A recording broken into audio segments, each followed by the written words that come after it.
There we go. Okay, so I am now logged into a training server for Unified Classroom, but of course anybody in the room can just log into your own account. So you're working within your own account while I'm kind of talking you through all this. And the first topic that we want to cover, because I know everybody is under a little bit of pressure and stress with what's going on in the nation with the coronavirus and the idea that we are probably all going to be working from home for a little while until this kind of passes. And I know you guys are going to kind of do a dry run with this next Tuesday. So just want to kind of give you some pointers for how to make that a little bit more of a seamless transition and how to actually maybe hopefully engage your students better even when they're not sitting in the classroom with you.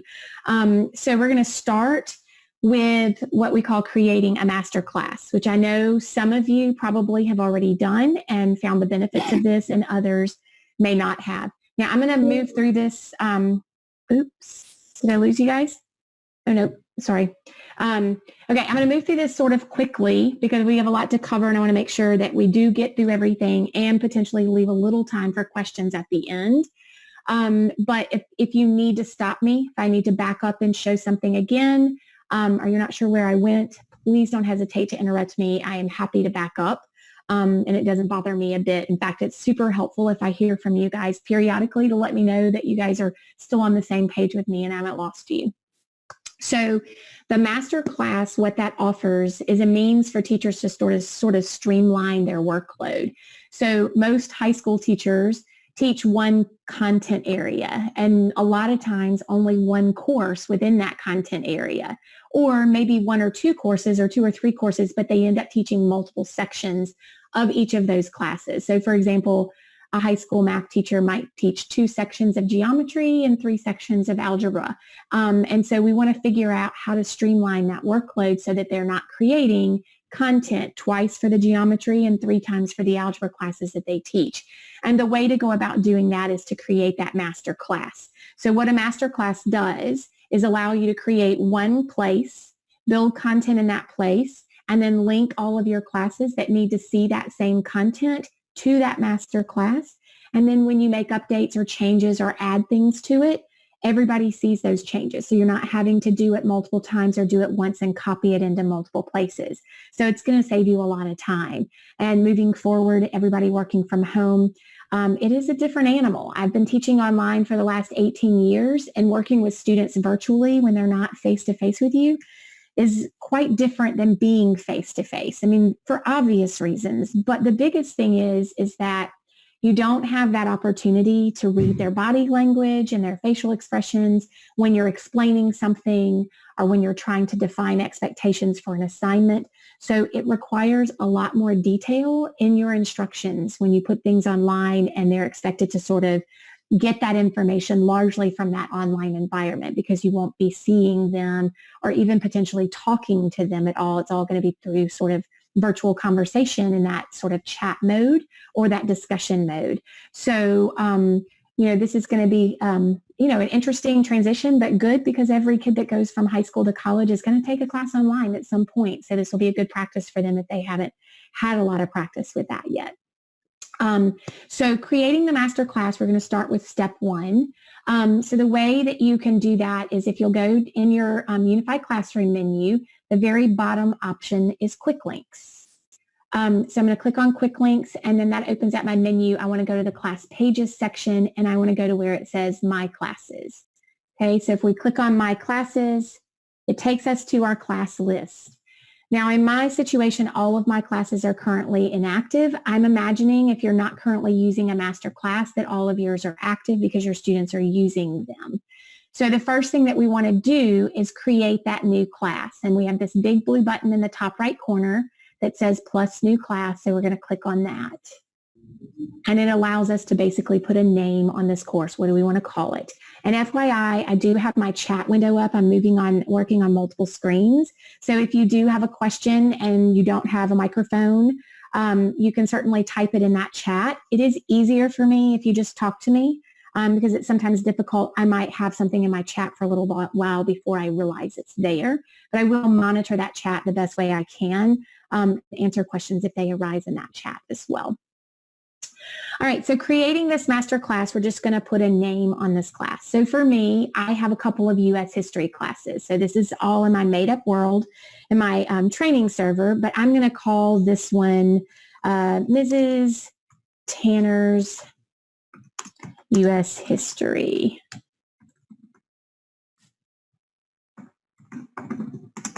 Okay, so I'm just putting a title on it that makes sense for me, and that's what I'm going to see and what the students will see when they go into the class. So it needs to be something appropriate and also something that makes sense to you and both your students because they will see it. So from there, it will automatically generate that URL for you, so you don't have to be concerned about that. It's going to automatically populate your particular organization. You can put a little summary on this if you want to remind yourself what it's for, but it's certainly not required. And then there's a few things down here that you can choose to turn on and off based on your master class. One is allowing students to use nicknames. Totally, if you are preferred for them to use their given names, you can simply uncheck that and they won't be able to use nicknames. The system does send notifications to students as an email notification and parents as well if they're connected to their students through Parent Portal, letting them know when updates or changes happen to a course. So if you want them to get those, don't check this box. If you want them to not get those types of notifications, then you're going to check that box. It does not send 40 emails to them a day. At the end of the day, it basically takes a kind of a running list of what's happened, and it'll send them a single email with notes about the various classes that might have had updates or changes. So it's not going to inundate them with emails, but it can be helpful to say, hey, your teacher added something to your class. And then that's about all that you need to be concerned with here. Then you're going to click Next. And it's going to create that class, and you are not attaching a schedule. There's not going to be a schedule for this course. The schedule is tied to your courses that you're actually assigned through the student information system. So this one doesn't have a schedule, so you're going to leave that checked just as you see it, and then you're going to click Finish. And when you do that, it basically opens up your class pages right there with that new name on it, okay? But right now, there are no classes attached to this or linked up to this course, so nobody can see this content. So this is a great way right now as you guys are prepping for maybe next Tuesday's event to go ahead and get this master class ready. And then once it's ready to go before Tuesday, linking it to your courses. And at that point, your students would be able to see the content.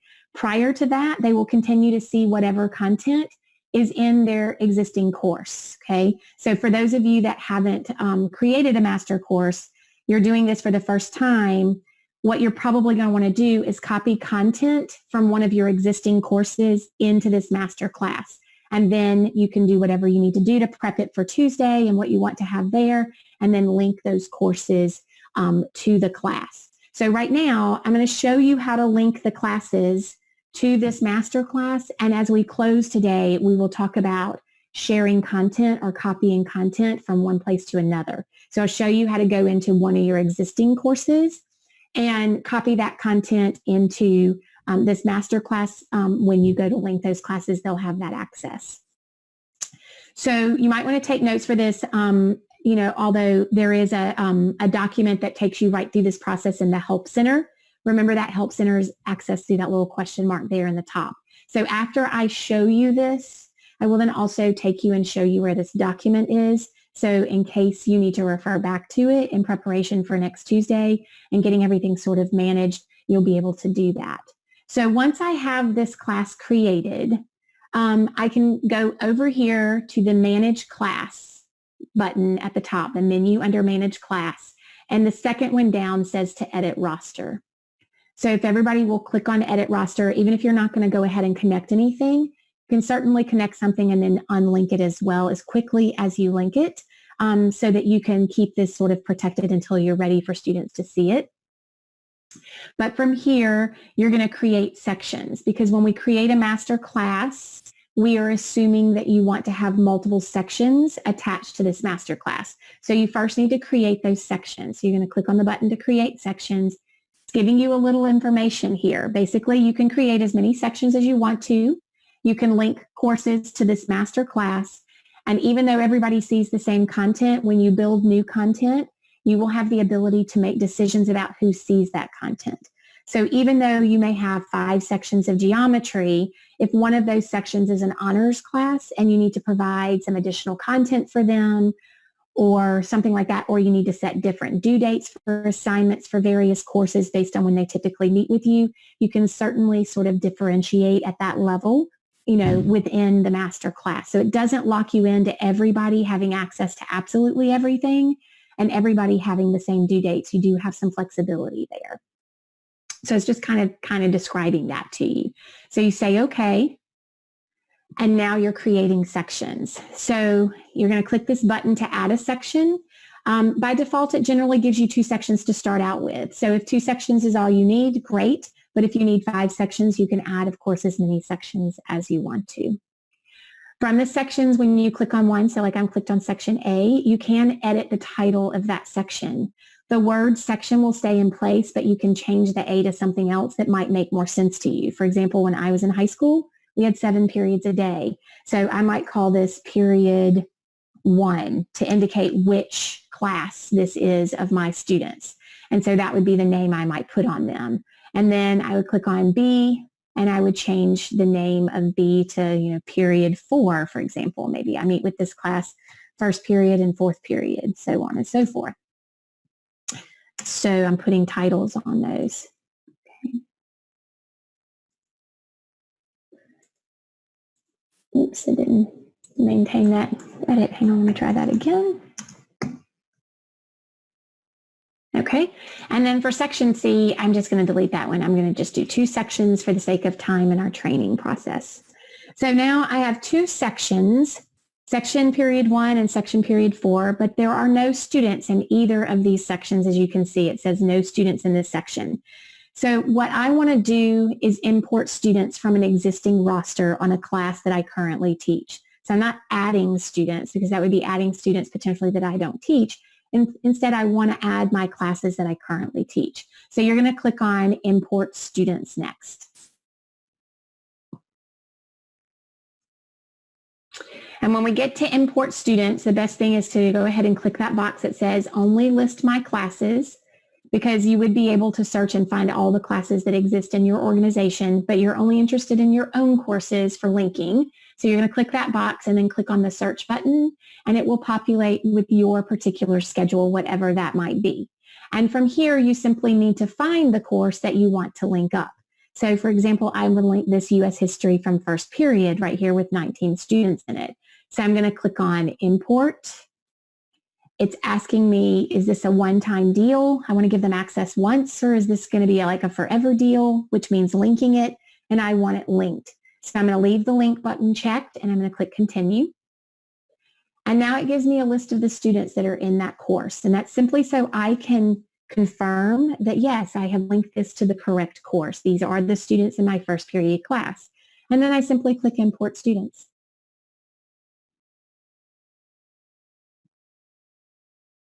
And so now this class has these students in that course. Okay, so now I have a class with a section that has students in it. If I go back to Manage Sections so that I can access the other one and link another class, you can see for section period 1, it now tells me that U.S. history first period is linked up to this, and there are 19 students in that course. So I need to click on section period 4 and go through the same process and import students for that course. So again, check the box, Only List My Classes, search.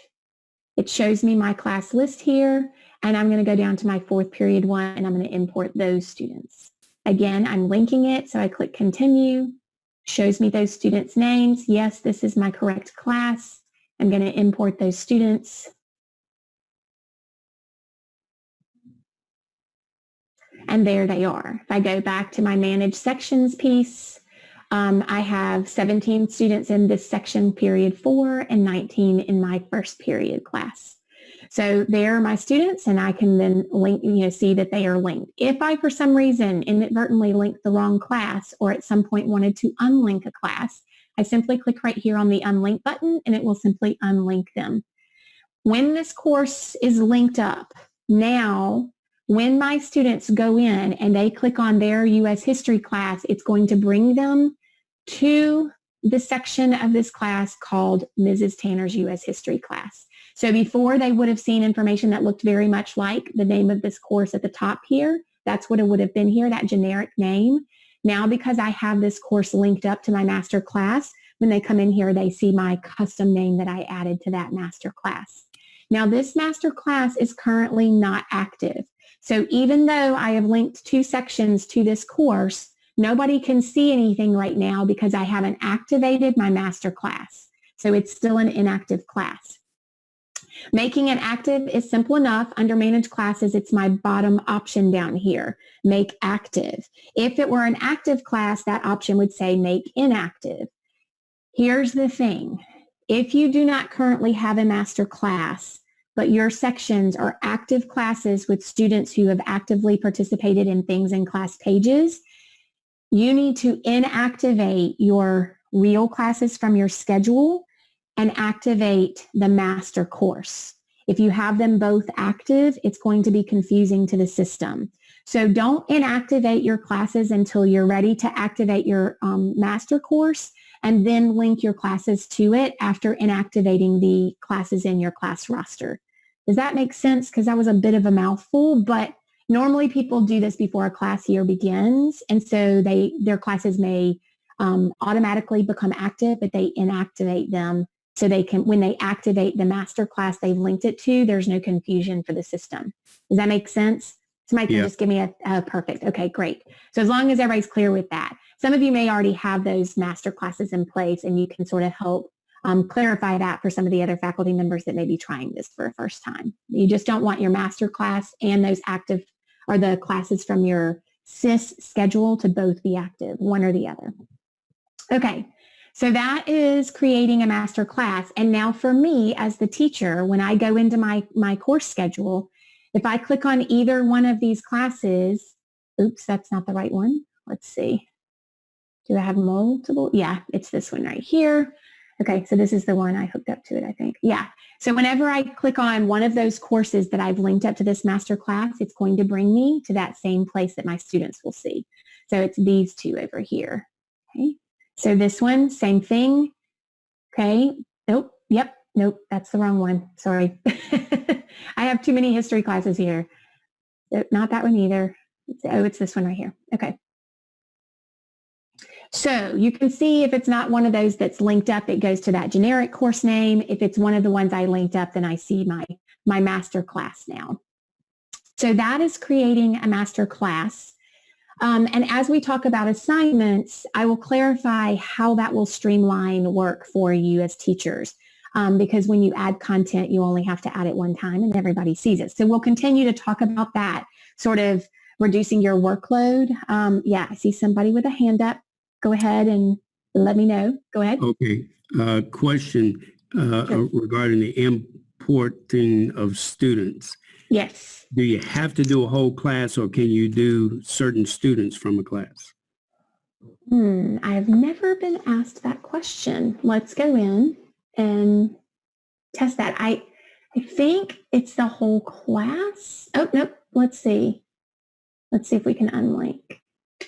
Yeah, so it looks like I could remove, let's test that in my environment, not yours. So I'm in section period 1. Let's unlink or remove Jenny Lynn from the roster and see what happens. Okay, do you want to remove her? Is linked to another roster. Okay. Okay, so it says she's been removed from the class. Okay. So now I have 18 students in this section, but it says 19 students are in that class. So it does look like, so she's not removed from your actual schedule, but she is removed from the master class. So now she will see nothing. She won't be able to see the original content that you had, nor will she be able to see content that you have in the master shell. So yes, you can. And then I could have her do something different. Yes, but you could also do some differentiation within the content as well. If you undo her, she has no access to a class page at all. Oh, that makes sense? Yes. I suppose this is a workaround. You're the first person to ever ask this question, but it makes sense that sometimes you would want to do this. You could technically, I guess, create a second master course. and link that same class to that second master course, but remove everybody but Jenny Lynn. And then Jenny Lynn would have her own course. But again, then you're doing double work because you're putting content in two different places. I imagine Jenny Lynn gets the same content, but maybe her assignments are modified. Is that really more what generally happens? Yes. As an example? Okay. So let's see when we start to create assignments if some of the options that you have there will solve that problem for you. And then you wouldn't have to remove her or create a separate place for her. It would be more simply communicating with her about what that modification might be. So keep that in mind. But yeah, so there is a way to do that. You're the first one to ever ask it. So I learned something new today too. Okay, thank you. Sure thing. Okay, so let's close out of that. Okay, so right now, again, as I mentioned, the class is not active.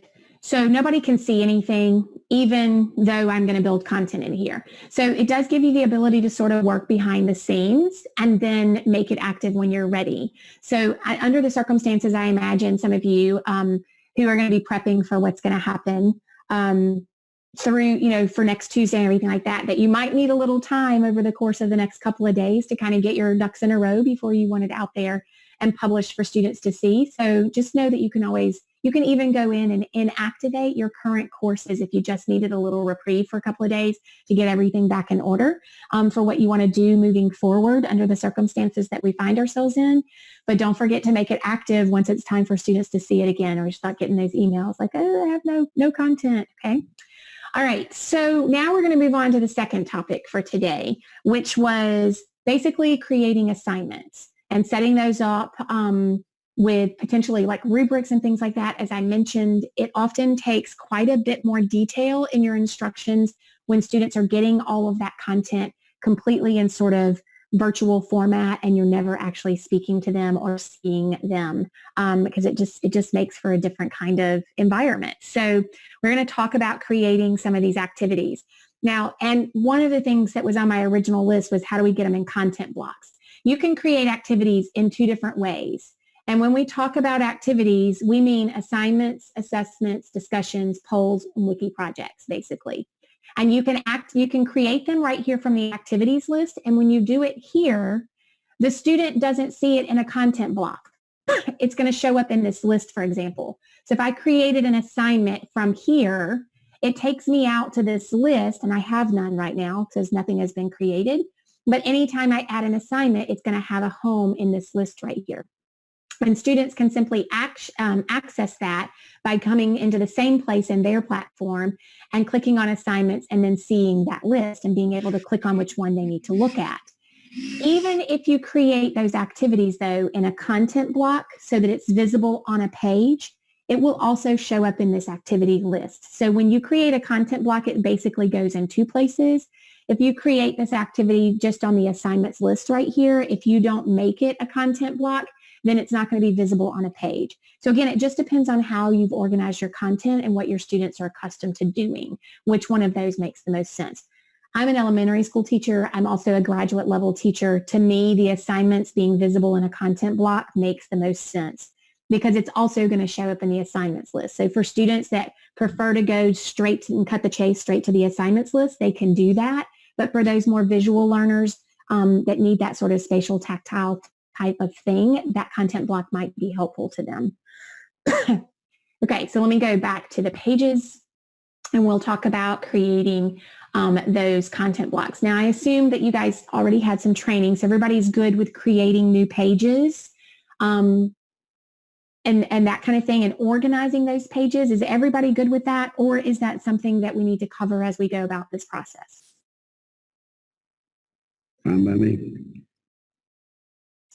We're good with that, or do you want to cover that? I'm good. You're good with that, so you don't need to talk about building pages or organizing pages. Anybody else need to weigh in on that? Everybody feels pretty comfortable with that piece of it? Okay, so if you decide that you need me to back up and show you how to create additional pages and how to organize those pages, let me know. Otherwise, we'll just jump into creating assignments. So if I want to create an assignment and have it have a home on this content, on this page, I'm going to use that add a content block rather than go into the activities list at the top. From here, of course, I get the ability to add content, videos, and web links, whatever it is that I might need my students to access and view content-wise. So I'm assuming everybody's comfortable with that. We can certainly come back to that if we need to at the end, so let me know. But you're going to go over to that messages and activities list. This is where all those various activities options are. So let's start with the most common one, which would be that assignment. So if you want to add an assignment to a content block, you're simply going to select that as your option.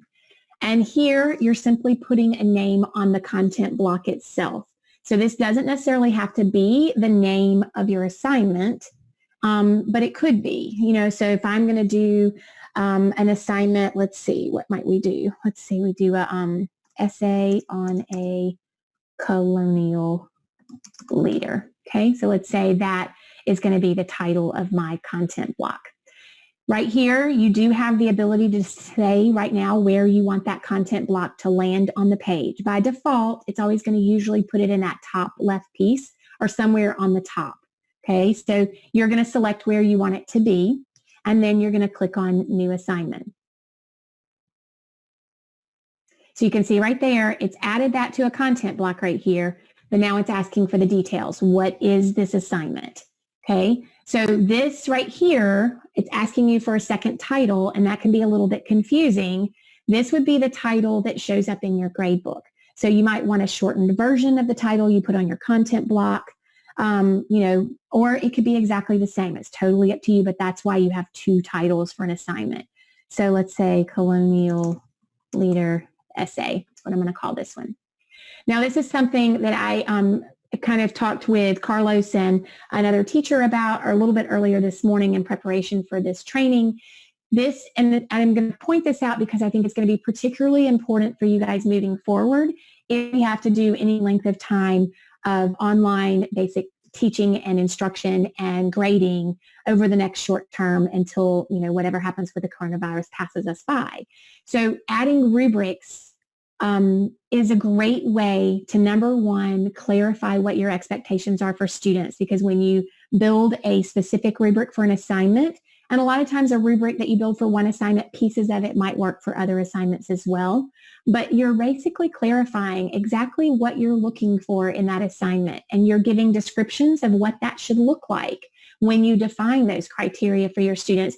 So again, because you don't have the benefit of face-to-face conversation with them and the ability to sort of watch their body language and whether or not they're getting what you're saying, a rubric can be super helpful in that respect. On top of that, when you go to grade the assignment, it speeds your grading process up quite a bit. And again, if you're doing everything, chances are you may have more assignments that are going to require your grading attention, because you're not able to do things in an active classroom where you can sort of monitor what's happening with students, on that face-to-face environment. So your grading might increase a bit. And so any way that you can sort of streamline that grading process is going to be helpful as well. So when you select a rubric and attach it to an assignment, you can then simply check where a student fits in for each of the criteria on that rubric. So it'll speed up that process of grading, and it'll assign points accordingly. And then the other thing is that a rubric does allow for additional comments. So we're going to attach a rubric. I'm going to show you how to create a rubric before we finish up, so you'll know how to do that. And then I'll show you what it looks like for a student when you go in. How does it look for grading purposes? So the student can see that rubric, you can see that rubric, and then use it for grading. So right now in your own environment, if you click on that select rubrics piece, you probably have nothing there unless you've found the rubric piece and started creating your own rubrics. It's going to be empty. The only time you see rubrics in this drop-down menu is when you have created rubrics and activated those rubrics, and then it will start to populate a list of rubrics you can choose from. So I might just select this. Erica's rubric is the one I'm going to use. Right here in my details section, this is where the information goes. Okay, so whatever my instructions are for this assignment, I'm going to provide them here. Now, if the instructions are lengthy, you have a lot of information to provide students, the best thing might be to say, see attached document. Because whatever content you put here, if it's a lot of detail, it's going to make your content block on your page very large, right? Because it's going to show all of that to the student. And so it's going to make your page really busy with that assignment. And then if you have a lot on that page, students will have to start to scroll to find other things on that page. So if it's, something that you can type up in a Word document, provide to students, I would do something like see attached document. And then students can access those instructions, print them out or open them up in Word and read them without it taking up quite so much space on this actual page within your class. So I'm going to say see attached document.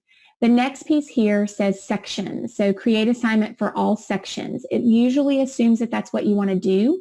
But if you uncheck that box, you do have the ability to uncheck a section. So if this assignment is specific for one section and not for the other, you can simply uncheck this. And in section period 4, students will see this, and section period 1, students will not. Maybe they both do it, but you're going to give different due dates for them, so it will also allow them to have different due dates as well. So you can set those due dates accordingly to fit the needs of your students. Again, maybe your honors class is working more quickly through things, so their assignment is going to be due sooner than maybe your gen ed class that's maybe moving at a little bit slower pace, so it'll allow for those kinds of things. So this is one way that content and assignments can be differentiated across various sections. It doesn't allow for differentiating for a single student. So you may put this out there and then you might have a private messaging happening with that student, or you might have a private discussion. I'll show you discussions in just a bit with that student where you can provide information to that student directly about whatever modification might be in place for them. So something to think about so they still have access to the rest of your content. Okay, moving down there, it says allow students to submit their work online. Obviously, under the circumstances, students are going to need to be able to upload things when you assign them because they're not going to be coming to school. So you're going to want to allow that. If you uncheck that, it will not give them the, search and browse your computer to find your document or whatever it is you need to submit, or the ability to upload that. So make sure that box is checked, which by default usually is. And of course, if it's something you intend to grade, you can also save it to the gradebook and identify a point value for that. And then where do you want this to show up in the content block? So you can choose another assignment block, but I'm going to leave it right where I put it. And this is where I can upload that document. So if I have a set of instructions, I'm going to simply click here, and it's going to allow me to go out to my computer and find my document and upload it, and then it will be available to my students, and they can simply click on it to access it. And then I click Save. Erica? Yes. This is Sammy. I chatted you, but... Oh, sorry. I haven't gotten back to that. That's fine. On that Save in Gradebook, I noticed I tried to do this earlier today, and it saved it as a grade in Gradebook, which in hindsight I probably didn't want to do, but it's okay. It saved it under my classwork, but the category... But it's not a class, it's a different category? Yeah. Okay, so that is a flaw right now. It's one of those things where ClassPages was a product that was integrated in with another product, and that integration has gotten really good at this point, but there still are a couple of little holes, and that's one of them. So what you do is when you go into your gradebook, edit that assignment in the gradebook, and you'll be able to change that to whatever category you prefer it to be. By default, I think it puts everything in the ClassWorks category. So it is an added step. Apologize for that, but right now that's the only way to alter that. But you can fix it. So when you go, and I'll show you, like we'll go. Okay, no, that's fine. I fixed it. I'm good. Okay, perfect. So did that clarify it? Yeah. So it does do that. It does sort of streamline every assignment into the same category for the rest of you. But if you go into your gradebook and you edit the assignment within your PowerTeacher Pro gradebook, which is the gradebook in Unified Classroom, you can then change that category so that it is being calculated properly into your grade, into your final grade. Okay, did that clarify it for you, Sammy? Yes. Perfect. Okay. All right. So I, again, am now creating this, and I'm going to click Save. And so here it is on my page. So there's not a lot of details here, but this is where also when a student submits the work for me and they've uploaded it online, I will get a notification that says, like when I'm on this page, I will see like a notification. I believe it shows up right there under here where it says view work, and you'll have like in parentheses, it might say 1 new or 2 new. indicating that students have uploaded information for you to look at. So as students start to submit work, you will get a notification there basically that says, hey, some students have started to submit. So if you want to get to jumpstart on grading, you would be able to do that. Okay. And again, because this doesn't take up a lot of space, I might choose to pull this over here and put it in my smaller space. So it's not using this and then save my bigger space for a video or, some sort of PowerPoint or image slideshow or something like that. And just FYI, just make sure everybody's aware, you do know that you have some options for various page layouts, right? So this is the default one where you have a big content block on the left and a small on the right.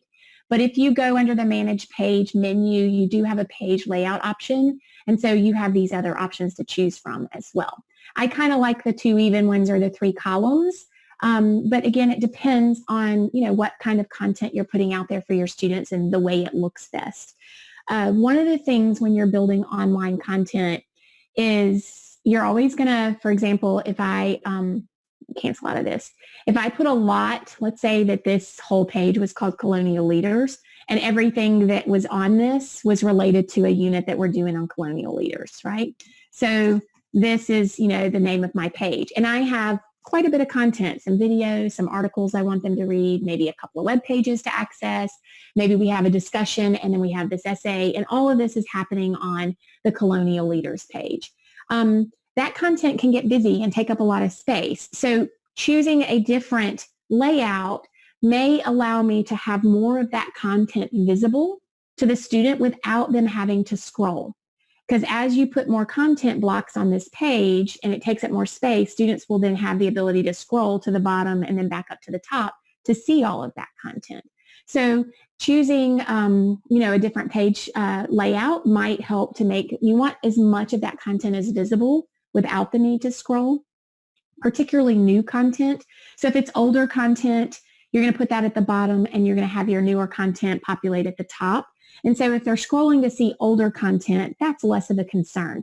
But if you have 5 or 6 new things you want them to see, it's going to be best for your students if they can see all of that content without scrolling, because then they're going to be less likely to miss something that you've added for them. So just keep that in mind, and that Manage Page layout option can be helpful when trying to organize the content on your page. Okay, so that is creating an assignment. Are there any questions about that? I mean, we want to talk about a few of the others, because especially with the idea that you might be doing this virtual instruction for students for a little bit of time here, not just one day, then you're going to want to have variety in those assignments to keep them engaged. If everything is a paper that they're writing over and over again, that can get quite dull. So we want to be able to infuse some other things that actually get them engaged with the platform, not just writing papers and submitting them to you. So I want to cover a few of those other activities. But before we move on, let's just make sure there aren't any questions about anything we've covered so far.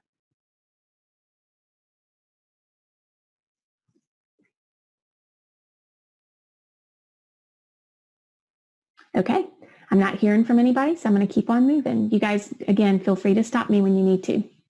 Okay, so adding another content block, going back to those messages and activities. Another one that I think the next one that I'm going to cover is discussions, because you guys won't have the benefit of being in class together. You still are going to need to be able to, answer student questions, have conversation with students when they have questions about things, clarify stuff for students.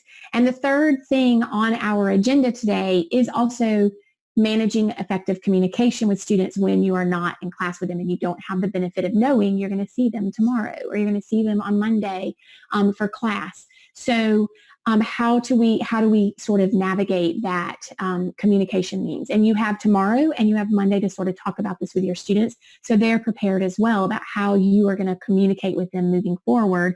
Certainly on Tuesday when you're going to do this dry run, but moving forward if that becomes a more semi-permanent situation for a little while. So discussions, I think, is going to be one of your good options for that. And again, for discussions, you can grade those just like you can an assignment. So it can be an active discussion where students are, sort of bantering with ideas, but it can also be a means for checking in. So students can, have a check-in with you where they have this ability to ask questions. So again, your discussion title, what are we going to talk about? So again, I'm just going to call this one Colonial Leaders because that's my topic for right now. Just keep it simple. Okay. And then again, if you are grading this, if this is something that you want students to consider and banter with classmates for the course of 2 or 3 days or even an entire week to kind of get, some of that, their juices flowing on a topic or whatever, then you can grade that and it can become part of their active grade. So the quality of what they are posting, the, their level of participation, they're not just posting one time and being done with it, but they're engaging with their classmates back and forth and answering questions and asking good questions to continue to move that discussion forward. So if you did want to grade it, you could certainly select a rubric and attach that. Right here, this is where your prompt should go. What is the question? What is the conversation that you want your students to have? So if it's academic in nature, you're going to type that in here. If it's more check-in, then you're going to put some information about, what this forum is for. So students will know how to use it, basically. So if this one is an academic one, let's say my question is something like, read the attached article and respond to the following prompt. Okay, and the prompt might be, do you believe the participants in the Boston Tea Party should have been punished? Okay.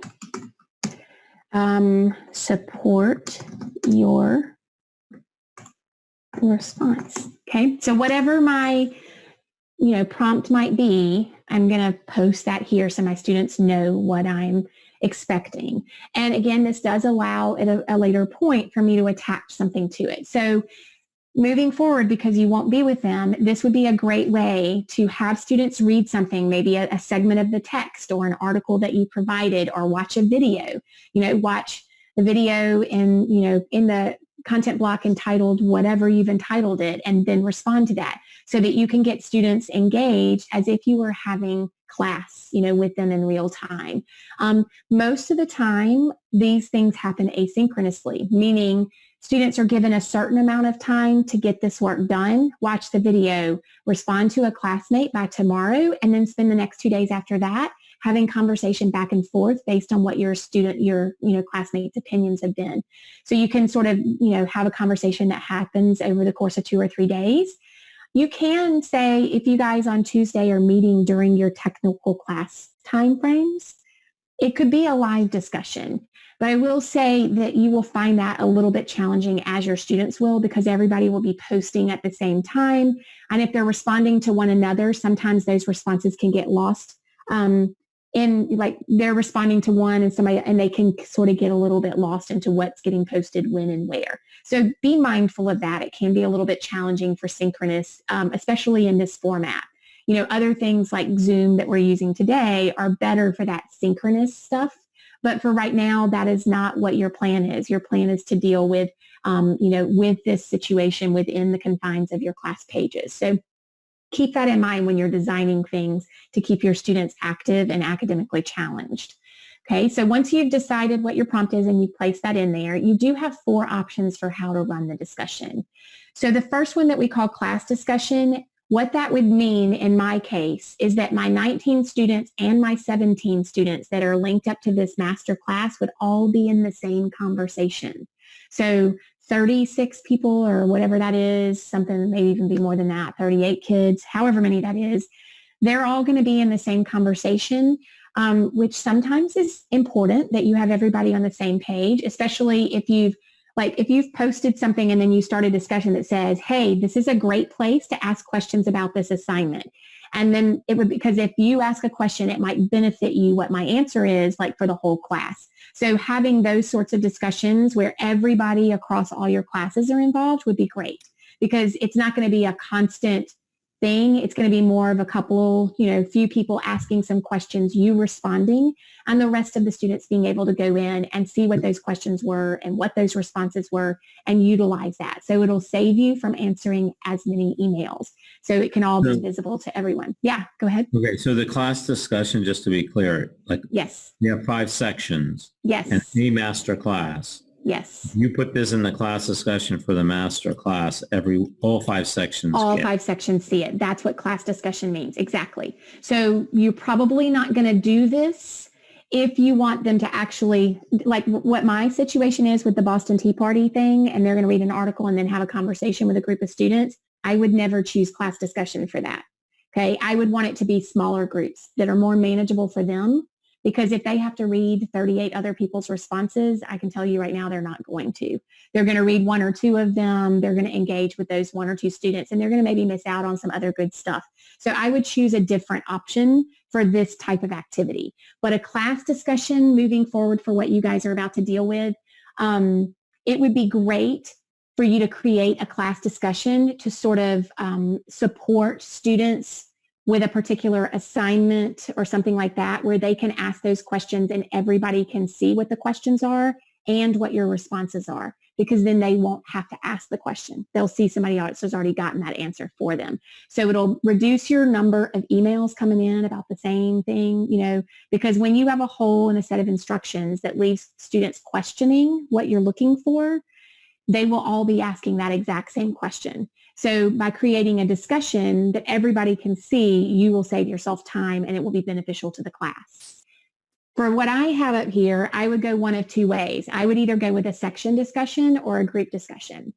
So a section discussion, that would mean if you have 5 sections linked up to this, each section would have their own conversation. So the 17 students in my 4th period class would be conversing with one another and only with one another. They would not see content that the students in my 1st period class are posting. It would be totally separate conversations. For me as a teacher, I have to go in and monitor those separately. So I would be going in and monitoring, both of those and engaging and adding to and reading what my students are doing. So it's a little bit more work for me because I have 2 discussions to monitor rather than 1. But for your students, it's going to be more palatable. I mean, it's really overwhelming for students, and I'm even dealing with graduate students, so adults. You're dealing with, preteen and teenagers. Not having to read the responses from 38 classmates is going to be better than if they all, like reading for 16 other people rather than 37 other people is going to be much better for them. So I would maybe do the section discussion, but probably I would do a group discussion for something like that. Again, it means that I'm monitoring more discussions, but the actual experience for your students will be of much greater quality. So what the group discussion offers is the ability for you to pair or group up students. Okay, I've got a couple of things coming in. Let me finish this statement and I'm going to read the chat so I make sure I'm on the same page. But group discussions would allow you to put like 5 or 6 kids in a group together and they're going to discuss it, in which case they're only reading responses and engaging with 4 or 5 other kids. They're much more likely to read everything that their classmates that are in that group are saying, and they're probably going to dig deeper in their responses because it's not going to be as overwhelming for them. So that would probably be my go-to for something like this, and I'll show you how to do that in just a minute, because when you click on group discussion, you then get to set up those groups. So we want to walk through that. Okay, I'm going to take a break right there and read what's in my chat window. Things are very fluid, but yeah.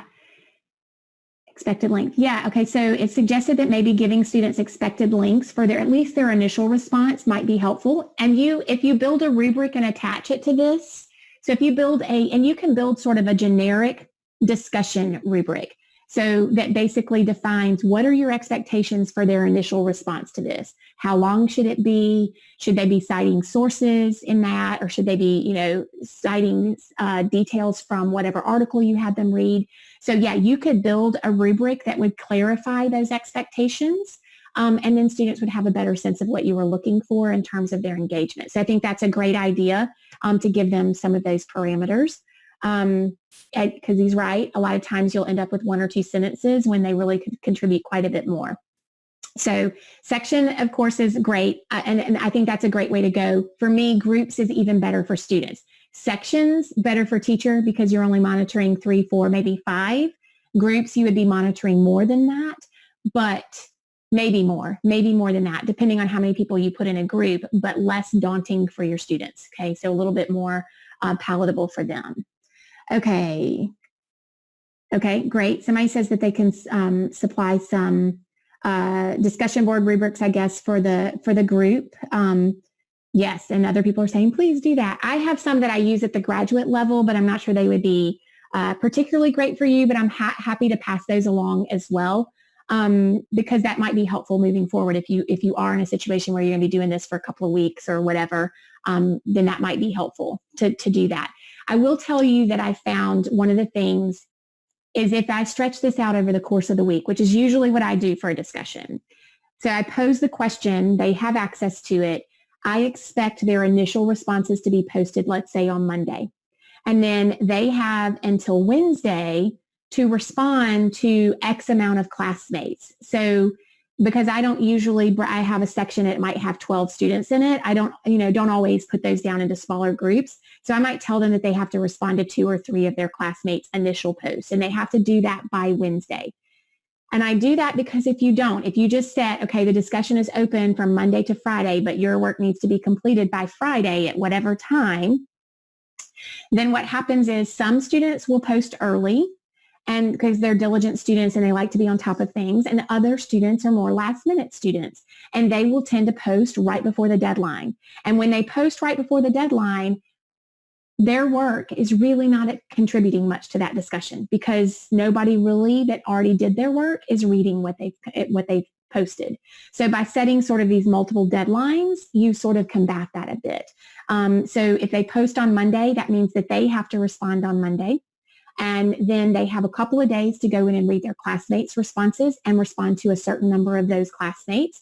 And then from Wednesday to Friday, they're going in to monitor their own initial response, because somebody should have responded to them, and they may have asked questions or, provided some additional ideas, and that student should go back and monitor their own discussion and respond to those students that responded to them initially, because that's what we do in a discussion in class. We don't just respond and then never listen to who is speaking after us. And so if you don't sort of set up those staggered deadlines, you can run into some problems with students being able to complete the work.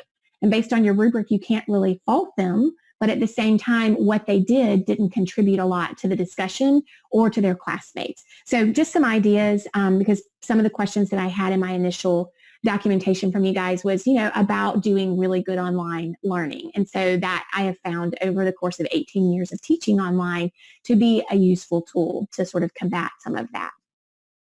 And of course, the last option down here is, of course, that one-on-one discussion. So this is where you could have a one-on-one discussion opened up with every student so that they have sort of a private means for communicating with you, but you don't get notifications for this. So if a student needs to communicate with you privately, you might prefer to do that through email or through the communication system that is in Unified Classroom. And we are going to touch on that before we finish up the topic on communication. So we will, kind of cover those as well. So, but that one-on-one is a discussion option as well. So the group discussion is the one I'm going to select, so I can walk you through how to set up small groups if that's something at some point you would want to do. If you click on section discussion, you don't have to set anything up. It automatically does it for you. So you just click section discussion, click next, and you're going to finish up, and all is going to be done for you. But the group discussion has an added step, and that is you identifying who is going to be in those groups. So I'm going to click on next. And now, again, by default, it's assuming I need at least 2 groups, but I can add as many groups as I want to. Okay, so if I want 6 groups, I can just set up those 6 groups, and then I have the ability to simply auto-distribute those students. If I click this, it's going to automatically distribute those students across these classes. Okay, so I've got 6 in every group and 5 in that last group because I removed Jenny Lynn from this group of students. So she's no longer present, but we're not going to take the time to get her back in there. So that's auto-distributing. Now, auto-distributing does distribute students into groups, but from across courses. So you could have a first period and a fourth period student in the same group. Okay, so if you're okay with that, great. Auto-distribution may work perfectly for you. As long as they're communicating with other members of that same course, you're good to go. You can, though, move individuals around. So for example, if I'm totally fine with everybody being mixed up regardless of what section they're in, but I know that Brandon and David do not get along very well, so I don't want them in the same group. I want to, prevent any sort of challenges from arising unnecessarily. I can certainly move Brandon to a different group. So he's currently sitting in group 6. I might move him to group 1. And then I can go up to group 1 and I can move Lee to group 6 so that I can, keep my groups established, like really close in number wise, whatever. So it's easy enough to move students around from one group to another once they're in a group. And you can click over. Yes, go ahead. Yeah. So let's just say you had 120 students and you wanted 6 students a group. So that would be 20 groups. Yeah. Is that what you would have effectively do 20 groups? Can you effectively manage 20 groups? Is that what you asked? Well, no, I'm just asking if that's how it would work. Like if I had 120 students and I wanted 6 students per group, then I'd have to create 20 groups since they auto distribute. Right. Yeah, that's how it would work. And that would be quite a bit to manage. So you might want, more students in a group, maybe 10 in a group or something like that. So you had a smaller number of groups to manage, but that's exactly how it would work. So, when I'm grading, is there a way to see what a specific student did, student by student, rather than discussion by discussion? Well, when you go into, I don't think so, but let me play around with that. The LMS that I use for my, college level stuff is Blackboard, and there is a means for doing it in Blackboard. I have not seen that in Unified Classroom class pages, but I'm not going to be able to answer that for you in the next, hour and a half, but I will certainly investigate that and send an email to Carlos, hopefully by tomorrow, with an answer to let you know. And if I do find it, I'll try to do some screenshots to walk you right through it. Yeah. So I teach religion. A lot of it is discussion based, and there isn't so much a right wrong rubric sometimes as much as that they're actively participating. Right. Yeah. So if I have 125 students, which I think I have 127, trying to read through these discussions and seeing how it matches a rubric, that sounds like a ton of work for grading. So if there's a way to kind of just see what each student contributed and didn't, that doesn't seem very difficult. So right. Okay, I will show you when you go into grade these something that will help with that, even if you can't do it by student. It seems to me like maybe you would be able to do it. I just am not exactly sure, so I don't want to say with certainty, but I will certainly try to get to the bottom of that for you. And then that will help you make decisions about what to do and what not to do. I'm going to make a note of that. So by student grading, basically. Okay. All right. And when we get in there, we may find something that makes that a little bit more obvious to us as well. But if not, I will certainly do some investigating. Okay. So this auto distribution happens, and then I can review my groups. So like if I click on review, I can then see, who is in what groups. So this may be the most efficient way to say, oh yeah, these groups look good. Oh, group 3's got a problem. Let me go in and work with group 3. And then when I want to do that change, I just click edit groups and it takes me back over here. And then from here, I just move from one group to the next. Now, if I don't want students to be auto-distributed, I would really prefer to control who's in each of these groups. That's pretty easy to do as well. So if I'm in group 1, I can start, like right here, I'm in group 1. And as soon as I go here, I get a drop-down menu of all of my possible students. So I can go through and select them and it will add them. I can also simply type in the name. So if I've already sort of created some groups, I can go into group 1 and just start typing each of their names and it will go to them and I can add them to this group. So if you want to, be more specific or intentional in your group assignment, you can do that as well. You'll just be doing it manually and then you'll have that, that specific grouping that you want to. So I'm going to clear all groups and go ahead and do auto distribution for now. And then I'm going to click on, everybody okay with assigning people to the groups? No questions there? Okay. All right. So we're going to finish up there.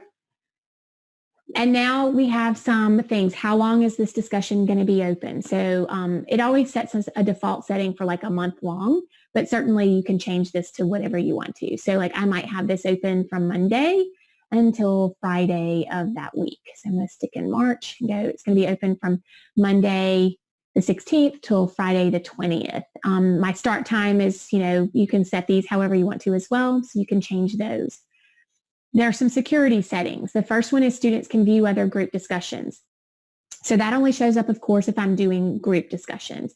But the question is basically, my students are participating in their group discussion, but I want them to be able to go out and see what's being said in other group discussions. So again, it just depends on what your goals and purposes are as to whether or not you want to give them that access. It doesn't mean they can participate in other groups' discussion, but they simply would be able to see it. So if you want them to be able to do that, you're just going to check the box. If not, keep it unchecked. And then secondly, require students to post first before they can see what others have posted. So this is something that I always use because I find that if students can see what other students have posted in response to the question or the prompt, that they tend to regurgitate that same thing to me with maybe just a little bit different wording. So if I don't give them access until they've done their initial post, it means I have a little bit more variety and depth oftentimes in their initial post to my conversation, to my whatever my prompt is. So I always use that one. But again, totally up to you. Occasionally, I have discussions where they need to see what other people have responded so they can give me something different. For example, I have them do an assignment where they review a test, a teacher designed test that's really poorly designed, and I want them to find all the possible errors in this design. And so I want them to not just repeat the same 3 over and over again. So I need them to see what other people have already found so they can try to find something more unique than that. So again, depends on your purposes and goals. Same for Gradebook, adding it to the Gradebook, block placement. And again, you have the ability to upload that document. So I might upload an article about the Boston Tea Party that they would read before responding to my prompt. Once I've finished all that, I click save. And now that discussion is posted here. And this is where I would be able to go in and view those discussions. Okay. So for this, when you go into view discussions, this is how you would be able to go in and move from one discussion to another discussion quite easily.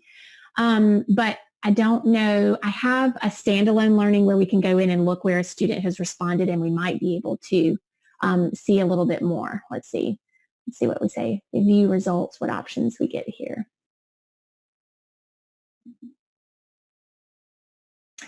So let's see. Okay, so there you go. I think I just answered your question for you. I just haven't clicked on that before. Did you see that? I think that was Sammy. Was that you that was asking that? Yeah, can you just go back and forward again? Yes, absolutely, because I wasn't exactly sure. Okay, so.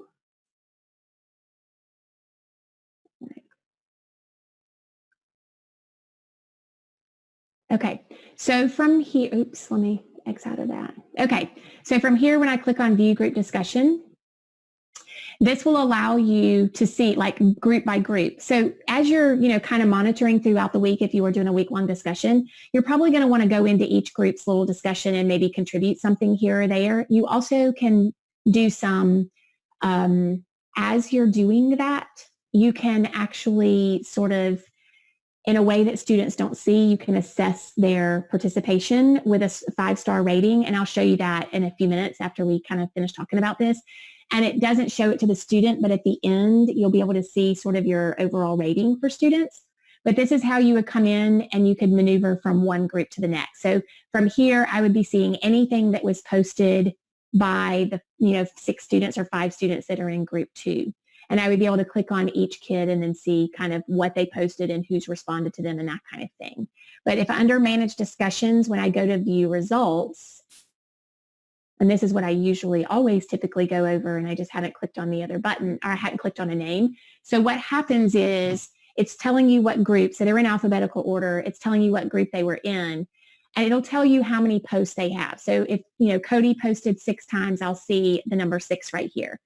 When I'm monitoring these, and Cody has posted, for each and every single time he posts, there will be 5 stars underneath his name. He will not see them. The only person that sees them is the teacher. The teacher, if they're monitoring this and as they read stuff that any of them have done, you can actually mark how many stars out of 5 you think that response should get. So if it's a great response, I can give it a 5-star rating. If it's a I agree, you might give it a 1-star rating. It does not automatically translate to a grade. So it doesn't have any impact on the grade. But what it will do is if he had posted 6 times, and as I was monitoring, I put a rating on 5 of those, I would see a number 5 right here under rated. and then it would tell me the average star rating that I gave his 5 posts that I had rated while I was monitoring the discussion. So if of those 5 posts that I rated, he ended up with 4 stars out of 5, that would give me some indication of how he participated so that when I got ready to post the grade, I could use that information. But again, the student never sees any of this. It's really a tool for the teacher alone. Does that make sense? Okay, so now if I click on the student name over here, which is what I was hoping would happen, it basically takes me out to Cody Bennett. And now it appears, it says Cody has no post, but if Cody had posted 6 times, one of those times was his initial post and the other 5 were posts to, to other students or whatever, I would see all of those posts right here. And then I would be able to post a grade on it. And if I had attached a rubric, I would also be able to see the rubric and score it with the rubric right here under where it says grading. Okay. And then I can move to the next student. So now I'm in Jordan. So yes, you can grade student by student. So now I don't have to investigate. We just found it together. Does that answer your question, Sammy? Sorry, I have to unmute. Yes. Thank you. Yeah, no, that's fine. Yeah. Okay. So I think that makes it a little bit more palatable for you grading wise. Okay, any other questions about oops, hang on. There we go. Any other questions about the discussion? Everybody okay with that one? Yeah.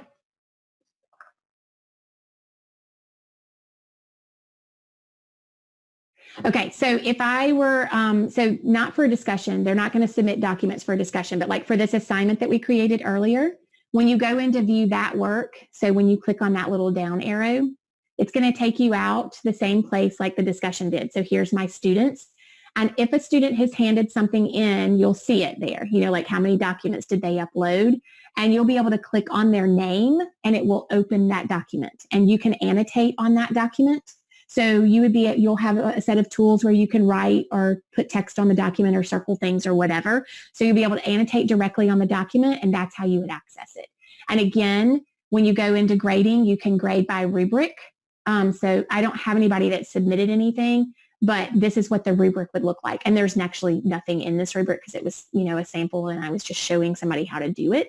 But anyways, if the criteria were defined, you would be able to read all of those definitions and you simply select, this is where the student ended up for each of those. And you can add a comment for each of those criteria as well. And then you would be able to see this. If I clicked on the name and the student had submitted documents, I would be looking at the documents right here and annotating on it, and I would be able to see the rubric right here. So I would be able to score on the rubric as I'm looking at their document and annotating directly on it. Does that make sense? Sure thing. Oops. Let's go back.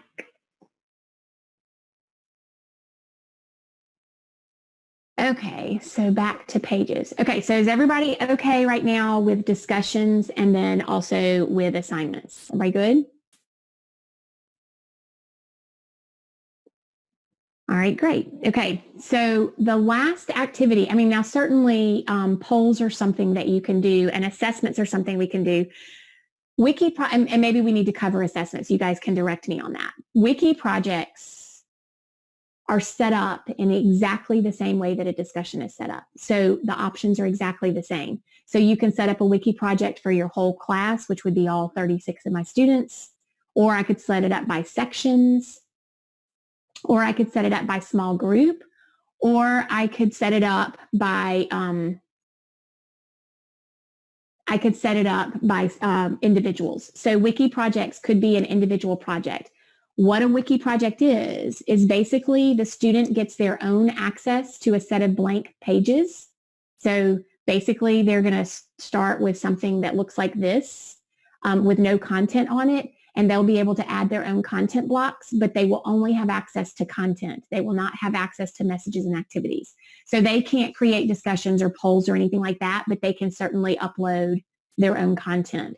So it would be, for example, one of the questions that was in my original document had to do with teaching languages. And, there was a little bit of, I guess I could have them, video themselves speaking in whatever the language is so I could monitor and evaluate their pronunciation and, the quality of their, their grammar and that kind of thing and their speaking tongue.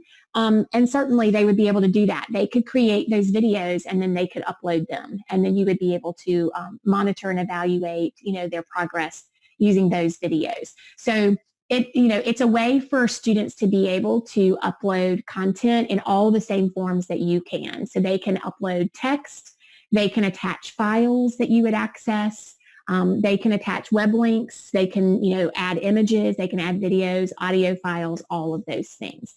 So it might be a great way for them to sort of put together resources they've collected, or, another way for you to have assignments posted. But the wiki project itself is graded in its entirety. So it wouldn't be a means for grading separate things that they were submitting in that wiki project. But you could grade the wiki project in its entirety, like the quality of their portfolio, so to speak, on a particular topic or something like that. If you put them in groups, however big or small those groups might be, the one thing I always like to point out is that if there's 5 members of the group, they all have the same editing permissions. So they can all add pages, they can all alter those pages. So if I'm a student working with 4 other students and I put some content on a page, there's nothing to prevent one of my classmates who's in my group from going in and adding to or changing something on my page or deleting something on my page. So you would definitely want to set parameters for what your expectations are in terms of how they collaborate with one another if you do group wiki projects. So keep that in mind. But the wiki project otherwise is set up exactly the same way. Are there any questions about a wiki project? Because I feel like under the circumstances, you might want to know a little bit about creating tests and how those could be given online. So we might want to do the assessment piece as well.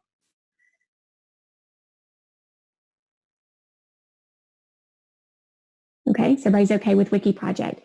Does everybody feel like we need to cover and go over assessment? Yes, okay. And especially since I know everybody's not here, so at least it'll be recorded for you as well. Okay, so same thing, you can go under activities and do an assessment from here and it'll put it in that list, or you can do it to a content block. So you can add it to a content block as well. So the assessment piece, it's not overly robust, but it will allow you to do some, checks along the way to make sure everybody's kind of getting the content that you're trying to provide. It's also a means for setting up some self-check events as well. So, if you're going to be away from students and not in that environment where they have the ability to ask questions and get feedback in that face-to-face environment, setting up some little practice assessments that they can take multiple times to, test themselves on certain content might be helpful to them.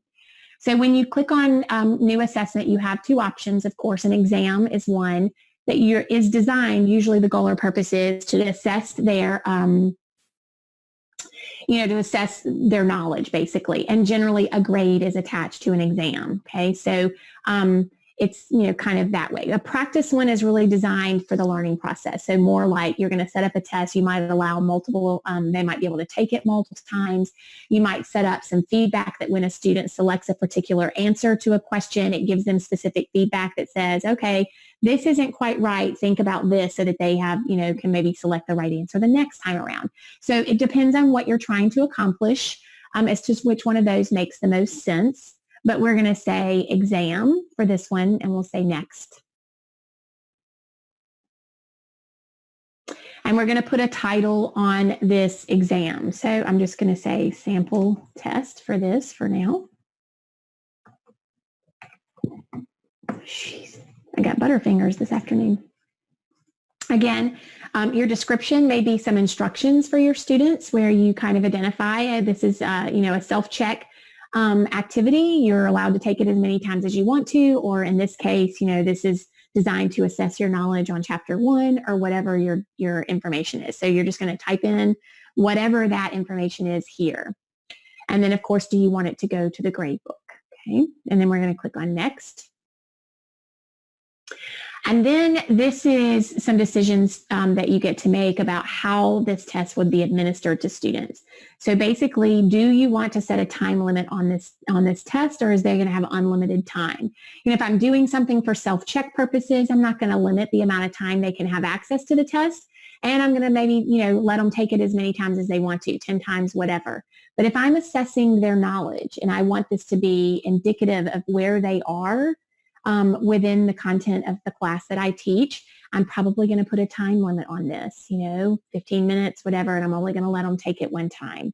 Now, again, on the document with questions that I had that was prior to sort of the circumstances we now find ourselves in, there were some questions about building tests and discouraging, if not preventing, cheating, especially if students are taking this at home, which is certainly going to be your potential situation moving forward, is that you're going to want to assess students that they're going to be taking those assessments at home, which is entirely the world that I live in. My adult learners are, coming on and taking tests from their home environments or wherever they are. And we, of course, have some things that we can put in place where we can lock down their, do a lockdown browser situation where it doesn't allow them to maneuver away from the testing environment. And in some cases, we can even set up where it videos them, but the video quality and what it actually videos is limited. So that doesn't mean that they can't have, devices or other things like that within viewing site that would provide that information. So just, this is informational. The way I have combated that is my tests are open book because if they're going to cheat, they're going to cheat anyways. So basically I make all of my assessments open book, open notes. They can access any of their resources during that time frame. But I also put a pretty stringent time limit on the test, and I don't allow them to continue working after the time limit expires. So if they have like 25 multiple choice questions, I might only give them 45 minutes to complete that test. The reality is if a student comes to that test environment ill prepared, so they haven't done any studying and they don't know anything, they will not be able to complete that open book assessment in that 45-minute period of time. So they will not do well on the assessment because they chose not to prepare.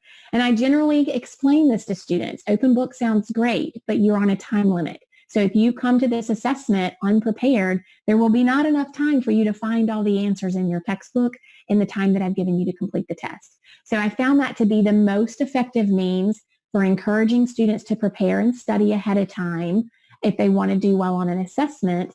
And to prevent, not necessarily cheating because they're not really cheating because you're basically giving them access to their resources. So just a little bit of tidbit information of what I have found to be useful over time. I have definitely made use of lockdown browsers and videos, but they have their flaws and people who are savvy will get around those things. So I have found that putting a time limit and making it open book has been a more effective tool for me. So any questions about that or comments? Everybody okay? Okay. All right. So again, you can set this to, fit your needs, whatever they may be. And then you do have the ability to randomize questions or to randomize the answer choices for multiple choice questions. And then you can go into protected mode, which just is some protection, preventing them from copying and pasting things. So you can do that, or you can do web friendly, which means they can go out to other places and copy and paste in. So again, depends on your goals and purposes for the assessment. It's not going to be a perfect system. So again, the open book and the time frame may be helpful in addition to putting it in protective mode to sort of encourage students to do that preparation that you want them to do so that, you're assessing what they've learned. In today's world, there are certain things that we need to know off the top of our head, but largely we are, can you find the information when you need it society kind of thing, because there's so much information. There's no way for anyone to be a perfect expert on everything. So learning to access and use resources wisely is also somewhat of a benefit. So you can think of it like that as well. So I know for teachers who are used to proctoring assessments in their classrooms face-to-face with students, this can be a little bit disconcerting, how you're going to manage this with students not being present and accounted for when they're taking those tests. We make those decisions and we click Save. And now we can add questions, and we can have multiple sections to this test as well. So if you want to, divide up and have a section of multiple choice and then a section of constructive response, you can set those up as separate sections. When we add questions, here are options: short answer, essay, fill in the blank, matching, multiple choice, true, false. I do not have any question libraries.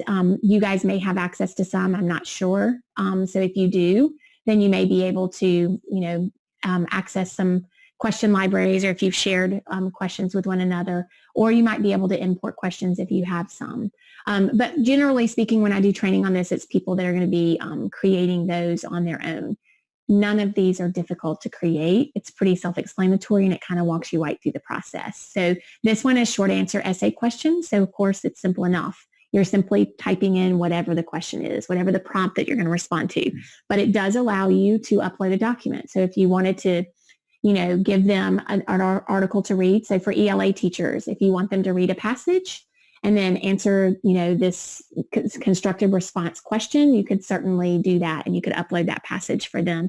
You could also simply copy and paste that passage into this space as well. By default, it's always going to have every question weighted the same, but you can certainly change that weighting if you want to. And then if you click on Save, it will save this item, close it out, and you'll be able to select a different kind of item type. If you click on Save and add another, it saves this question and then opens up a template for another question that is the same type. So it would be another new short answer essay question. So it wouldn't be save and add another, and now I'm going to add a multiple choice question. It's going to open up the same template. So keep that in mind. So then you click save or cancel or whatever. So basically fill in the blank. It's just several different kinds of items that you can use. And then it will score all of them for you with the exception of short answer essay. And of course, those you will have to go in and do your own scoring for those. So if you had a bunch of multiple choice and a few true false and then one short answer, it will grade the multiple choice and the true false and post a score that is not complete. And then you will go in and score that essay question and add those points, and then it will, post the completed grade once you've done that scoring.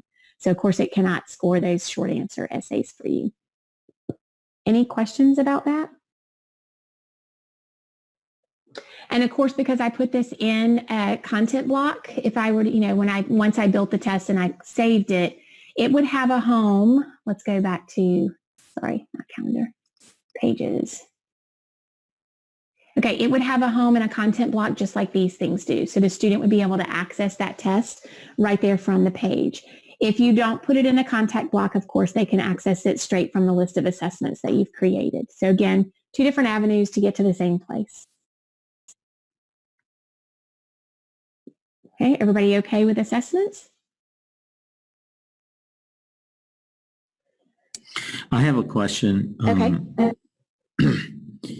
And maybe this is kind of related to that library, but and if it's an easy answer, that's fine. If it's something more involved, maybe you can just provide Carlos a link and he can send it to us. But if you're creating all this material for a class, now you're teaching the same class next year, is there a way to export like the class pages, the libraries, the things into assessments, into another, not that you would do exactly the same thing, but I wouldn't want to But you would want it as your starting point, so you weren't starting from scratch. So there is, and Carlos and I talked a little bit about this before we got started when I spoke with him this morning. And so I am going to show you, we have two more, like the last topic so we've kind of hit on the assignments topic and all the different possibilities there. We need to talk about communication. So we want to make sure our communication with students is effective and open. So we want to talk about those options. And then the last piece was really sharing content, which is really what the umbrella that falls under. So I'm going to kind of give you some description of that. Then we'll talk about communication. Then we'll go in and do that sharing piece. So yes, you can certainly share content to the library, or you can share, like if you build, like as I mentioned before, if you build a master class, you can copy all that content into the master class so you can maintain control of that because it's not part of your schedule. Like your SIS schedule, at the end of the year, it goes away, right? Because you roll over to a new year and you have a new schedule. But your master classes that you create will still be available to you. You're not going to lose those in the rollover. So you can share or copy everything from a course that you're really pleased with and you want to start with that content and just tweak it for next year into that master shell, and then you'll have it. But there's also a natural process in that rollover. So, and I don't do the rollover process, so it's really more a conversation that Carlos or whoever is going to have with that with PowerSchool support when you go through that process the first time. But when you roll over to the new academic year, there's a means for archiving your current classes so that teachers can access them, so that they can always go back in and retrieve and copy and use content that was in those classes from previous years. Does that make sense?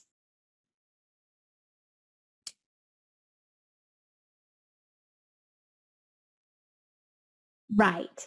Exactly.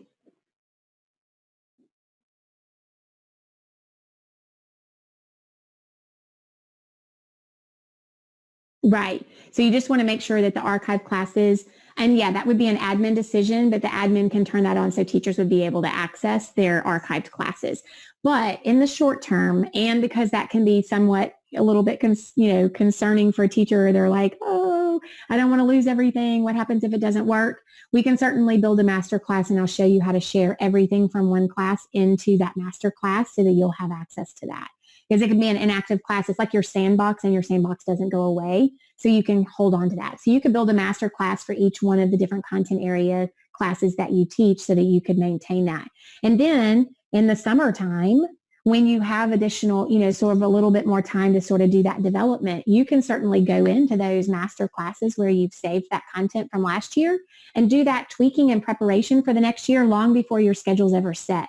And then roll that into your new classes so that you're ready to hit the ground running next year, after a year of building, this year when you've been kind of starting from scratch and building that. So we'll definitely do that before we finish up. So the next piece, if everybody's okay with that, is to talk about the ways that you can communicate with your students so that we can maintain those open lines of communication. And clearly, I'm sure you guys have emails and your students can email you things, but a lot of this, communication, you're going to want it to happen within the ClassPages platform or within Unified Classrooms. You want to make use of those tools as often as possible. So I want to touch on what those possibilities are. So if everybody's good, we'll move on to that next. And Carlos, I generally give a break about halfway through, and we're right at that halfway mark right now. So if you guys want to take a 15-minute break, we can do that. But if you would prefer, we can just keep on going because I know people are kind of moving in and out, and you're recording, so we can just keep moving forward. And if we finish up a few minutes early, we'll just leave that time for question and answering. And if we're done, we're done. We'll just, end a few minutes early. So I'll let me know what you want to do with that.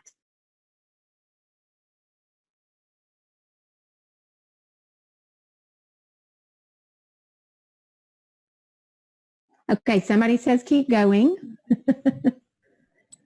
Okay, so it makes sense under the circumstances because you got people kind of coming in and out. So I'm happy to keep going. It'll probably mean we finish up a few minutes early, which is, we'll leave a little additional time for question and answering if we need that. And then if not, then we can just, kind of close off a little early, and that's fine too. Okay, so the options for communicating with your students. So of course, the most obvious means for communicating is to simply create a content block on your page. So if I'm building pages and I have multiple pages in this class, I may have one of my pages that's simply called announcements or something like that. And maybe it's my first page because it's kind of where I want my students to always land. So I may add a page and I may call this announcements.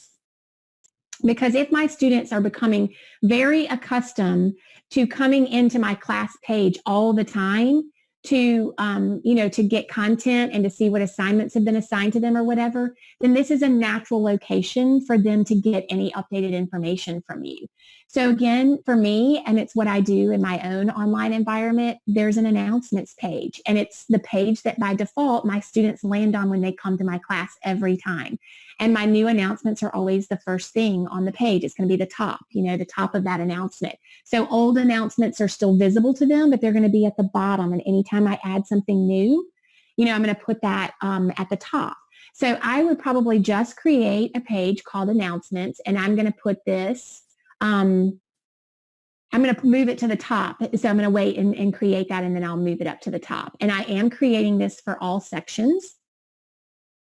Or I could, if I felt the need, I want to make an announcements page that's specific for first period and a second announcements page that's, specific for fourth period, I could do 2 announcements pages and say announcements period 1, announcements period 4, and each give them access to only the one that they need to see.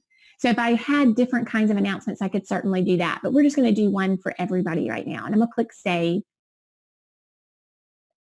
And now I have this page, but I want it to be the first page because I really want it to be where my students land when they come into my class. I'm going to move that up to be my first page. Everybody was familiar with that, right? How I organize pages right there so that I could move things around. Everybody's good? Okay. All right. So from the announcements page, again, because this is a place where I'm going to post announcements, and that's what it is, and I want these to be, bold and kind of in their face, I might change the page layout to this to be a single column rather than having multiple columns. So every announcement is in full, like the whole page, like whatever, all the way across there is an announcement. So it would just be a listing of one announcement after another over the course of time. And each time I add an announcement, so let's say we do this and we just do on-page text. So I'm going to say, 3, I might put today's date on it, 3/12/2020 class note, okay? And then whatever my information is, I'm going to put it here. And so this is going to be where I type in, and because this is, text, I could add an image if I wanted to. I could link a document if I wanted to, that kind of thing. So I can put pretty much whatever I want to in there, and then I click save. And that's my first note. And then the next time I need to put in an announcement and communicate something to my entire class or group of students, I would do the same thing. And I would simply put the new date on it. Okay, so this is an announcement for, 3/15/2020. And, again, information is going to be here. And block placement, again, I'm going to want that to be at the top, so I save. And so I just basically have a running record of every announcement that I've made for my students. It's always going to be available to them. So, if they need to go back and review those over time, they're always going to be there. So to me, especially because you guys are really working over the next little while to really have your students engaged through class pages and to put your content there and have activities happening there and assignments posted there, this would probably be my first line of defense for communicating with my whole class, is in some means similar to this. Now, your other 2 options are in communication here. And you have activity feed and you have messages. Now, these, of course, populate not to class pages, but the activity feed is going to show up on their Unified Classroom dashboard. So when a student comes into Unified Classroom, okay, theirs is going to look similar to this. Obviously, I'm in as a teacher, but they're all going to have activity feed right here. Okay, so this is another place where you can post messages. And so, of course, this is their first landing page. But if if you have them sort of keyed into the idea that when they come into Unified Classroom, you want them to go to class pages because that's where you're loading content and their assignments, they may skim through this and go straight to class pages, and they may lose this altogether. Okay, but this is another place where messages can be posted. And so again, if you want to post something, you simply click here, you type in whatever your information is, you have the ability to upload documents, and then you post it, and you can post it for everyone at one time. So I'm sitting in this particular class right here. I can access my entire schedule, and I can post that for both my U.S. history classes at the same time. So now when I click on post, that information is going to be available to both classes that I selected. So this is the second, and again, based on what I know about where you're going and what you're trying to accomplish, this would probably be my second line of defense, because I would use my class pages as my first line because I'm directing my students to class pages to get content, so I know they're going there and I know they're seeing that stuff. So this would be your second line of defense. If you want to communicate with a single student one-on-one, not with email, then of course your option here is messages. So when you go into messages, you will then see slowly, you can search for a student that you want to send the message to, whoever that is. and I don't know, a particular student in this class list at the moment, but this basically, once you add, and so you can send it to a group of students, so you could send, more than one student or to a single student, but basically once you find a student, let's see, it will, I want it to just populate a student for me, and it's not, let's see. But basically, I'll just kind of define it for you. It basically functions like a text messaging system, okay? So it looks like a text message. Once you find the participant that you want to send the message to, then you get the ability to simply type in that message. And again, it keeps up a sort of a running record of like the messaging that you have back and forth between that student. So you could use this to communicate with individual students or potentially small groups of students. Of course, the other option would have been that private discussion, as we mentioned when we were talking about discussions. You could have a private discussion. So if you know you're going to be communicating back and forth with a student for a while on a particular topic, or you have a student that requires some modifications to all their assignments, you might have a running discussion with that student so you can communicate with that student easily in that discussion forum and always have a record of that continuous discussion. So that every time you've modified something or added something, there's going to be a record of that in that discussion. So for those sorts of things, I might use the individual one-on-one discussion, but this is another option as well. And again, it looks kind of like text messaging, but you have the ability to delete messages from this. So it's a means for being able to get rid of things. As well. In the discussion, you can only edit discussion pieces for up to 30 minutes. And after that, whatever is there is going to stay. And it's not editable after 30 minutes. So that may be a little bit safer in terms of wanting to keep a record of that conversation you might be having with a particular student. So to me, those are, your best options for communicating.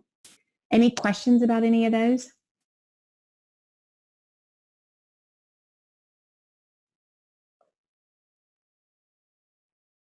Okay. All right. So we have, in my opinion, we have two basic topics to still continue. And one of those is how to share content and copy content. But before we do that, I think we need to go back to rubrics. How do we create rubrics so that we can attach them to our assignments? I got a little off track there and I forgot to go back to that. So again, because I can't stress this enough, just having 18 years of online teaching experience, it can be very difficult to convey expectations when you never get to see and talk to people face to face. So I'm going to show you how to build those rubrics, but in that same vein, like thinking about it like that. Again, in my original list of sort of topics and conversations and questions that I received from Carlos, about some of the stuff that you guys were asking, there was a question about videos, like uploading videos and using videos for content purposes and what was an appropriate length of time for videos and when should I use videos and for what purpose. There was a lot of questions sort of related to that topic. So number one, best practices would tell you that your best bet is to use videos that run, for high schoolers, you can think about a minute per grade level. So if a student is in 10th grade, like maybe optimal time frame is about 10 minutes. For students in 12th grade, 12 minutes. Now, that's just sort of rule of thumb. It doesn't mean that you couldn't post longer or shorter videos. 3 to 5 minute videos are generally really great for conveying, small pieces of information. But your high schoolers should be able to tolerate videos, for up to that, 12 to 15 minutes. Certainly, if you posted something longer, they'll be able to pause it and come back to it. So if they needed to step away and take a break and then come back, they could. But if you can break your video segments, rather than doing a 30-minute video, break that 30-minute video down into 3 10-minute segments. It might be more effective and more palatable for your students to ingest. So that's kind of the rule of thumb on that for videos. Now, when to use videos? Oh my gosh. For pretty much anything. Certainly, if you're a science teacher and you need to clarify a particular concept, using a video to present, short bursts of lecture to help clarify content or concepts is certainly a worthy time to use a video. To explain an assignment. So if you have designed an assignment, and you have this instruction sheet and you've built a rubric to go with it, all of that's going to be great, but putting together a 3 or 5 minute video that basically clarifies what that assignment is and what you're looking for will help to clarify that for those auditory learners. So it's just giving them, it's like using universal design for learning, kind of giving them multiple ways to ingest that information. So certainly videos under that capacity would also be useful. So, I really don't think there's a limit to when and how to use videos, but I do think it's great to be mindful of how long those videos are. I have a math faculty member that I work with, because I also do instructional design for my department, and she uses videos, like she does video instruction, because she really had a hard time wrapping her head around teaching math online. That just kind of didn't jive with her, but we needed her to be able to do that. And so she teaches these math for elementary teacher classes online now, and she has 3 of them that breaks, math concepts down, to these small pieces, so elementary school teachers are equipped to teach those to their students. Her videos are kind of lengthy. She has some that run 12 or 15 minutes long, but she also has some that run like 28 to 30 minutes long. She's also dealing with adult learners, but even adult learners prefer shorter, video pieces. But even telling you that, it is probably the single thing in her class that gets the most positive feedback, because the videos where she walks through those concepts and just, really gives that instruction as if she were with them face to face is the single most beneficial piece to those students learning those math concepts. So long or short, they are still probably the most favored piece of content she offers her students. That's really just kind of all that needs to be said about that. Occasionally, she'll get a complaint from a student or two about the fact that they're lengthy, but the mass majority of our students don't care how long they are. They're just grateful to have somebody that's actually walking them through those things. So for complex concepts in science and math and, even literary concepts and things like that, videos, I think, will be a great avenue for you guys to use those to post and give that instruction to students. So that, in addition to videos, creating those rubrics to ease your grading and to clarify expectations for students is also going to be important for you guys moving forward. So to create rubrics, it's in sort of an odd place. You're going to go up to where your name is up here, or your avatar, whatever that might be. And when you click on it, you get this menu, and one of those options is settings. So if you go to the settings, it gives you some different things for the various pieces of this. And class pages is, of course, the piece that you guys are working in. So under class pages, you have one called My Rubrics. So when you click on My Rubrics, it takes you out to the rubric builder.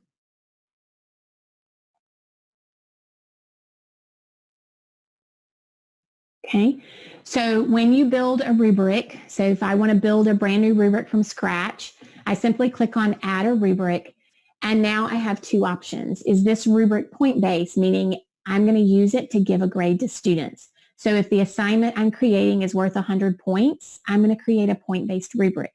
And maybe I have 10 criteria, or maybe I have 5 criteria that I'm looking for in this assignment, and then I'm going to assign a point value to each level within that criteria. So if I have 5 criteria and a 100-point assignment, then each criteria at its max level, if they meet my expectation, they're going to get 20 points for each of those, right? So that's point-based. And when you select those places on the rubric, it will add up those points and then assign that grade to the students in the gradebook.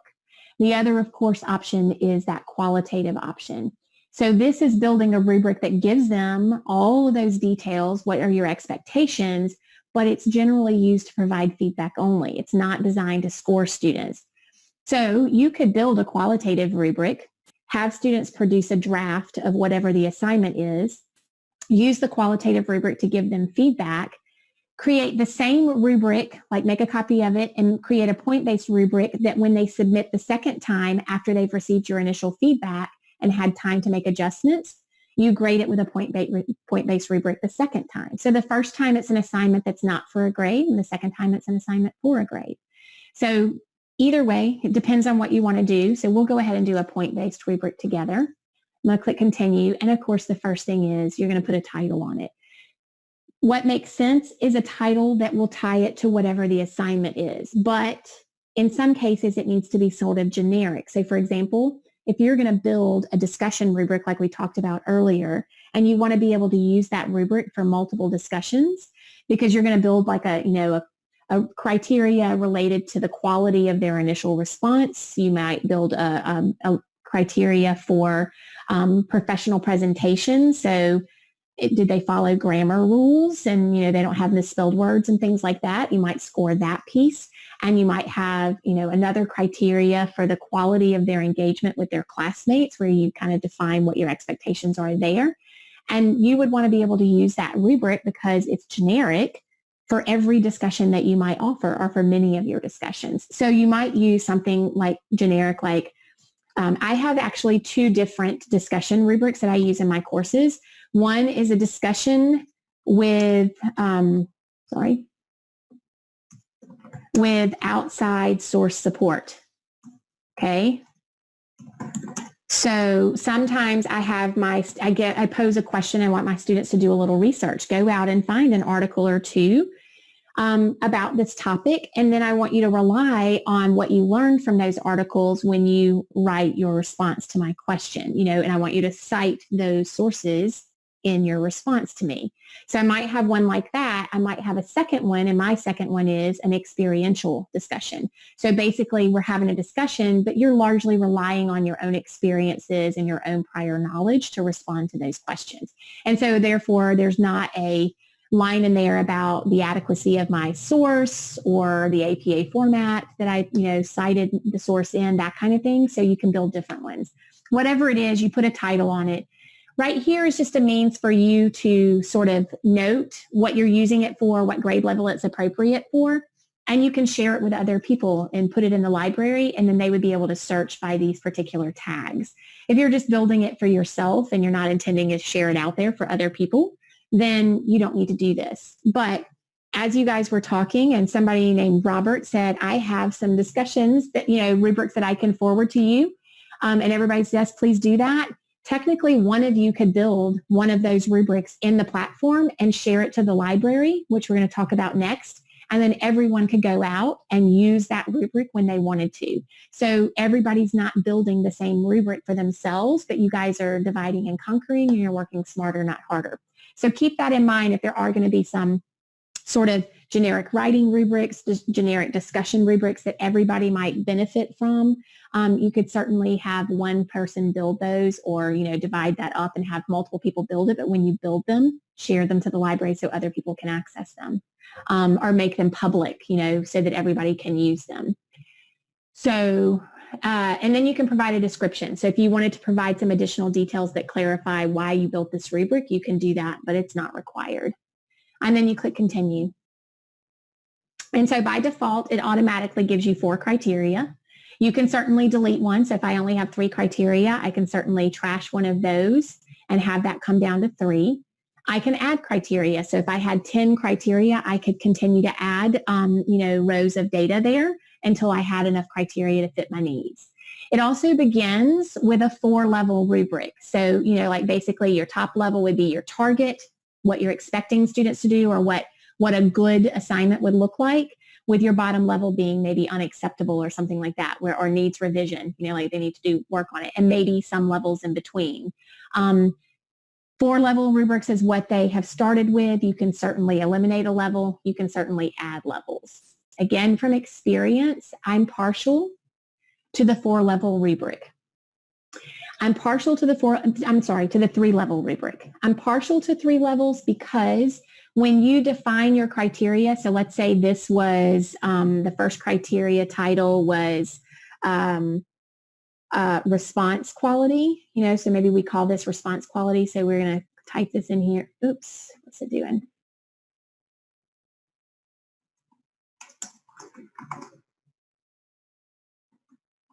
So if this is response quality, and then I want to define what do I mean by response quality, so I'm going to define that.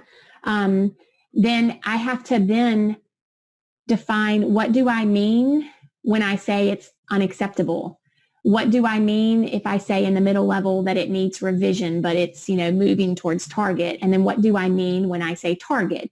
Now, usually your target definition and your definition that you provide for the actual criteria are going to be very similar to one another, because this is what you're expecting. So that's going to be this target up here. But then you have to come off of that description and define what you would, so let's say this was worth right here, this is worth 10 points. Let's say this is worth 5 points and this is worth 0 points. So what does it look like when you can earn 5 points, but you're not strong enough to earn the 10 points for that criteria? What does it look like when you're not eligible to earn any points because the quality of your participation or your response was not good? So you need to define that.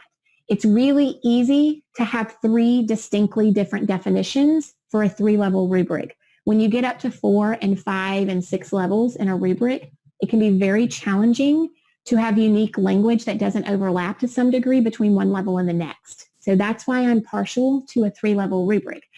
The downside in people who like 4 and 5 level rubrics is that it allows for points to be earned for less quality work. Okay, so if I have 5 levels, I can have like a 10, an 8, a 6, a 4, a 2, and a 0, for example. So there's possibility that my students can earn points even with poor quality work. So for instructors that have a difficult time assigning zeros, they want to give some credit for the effort and things like that the student might put out. That's why they tend to be partial to rubrics with a greater number of levels. And to each his own. So you guys will just have to figure that out on your own. I'm just kind of giving you the 2 sides of that coin. But again, your descriptions, when you plug these in and you're just, type in whatever that information is in here, remember that your definition of level, let's say for the sake of argument, so I can talk about this more intelligently, that we say this is unacceptable. And this is needs revision. Ooh, shoot. Goodness gracious, it keeps going off of that.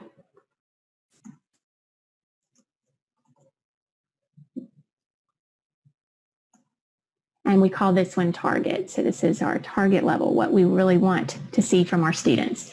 Okay, so when you define what is unacceptable versus what we mean when we say needs revision versus what we mean when we say target, number one, don't overlap. So like if it's like, for example, for professional presentation, a lot of people will do, okay, target is there's no more than 1 spelling or grammar error. So like there may be, I'm going to leave room for 1 mistake, that could possibly be a typo or whatever, but any more than that, and, you should have done a better job of, editing your paper before submitting it, making sure somebody else, has read it and caught those mistakes.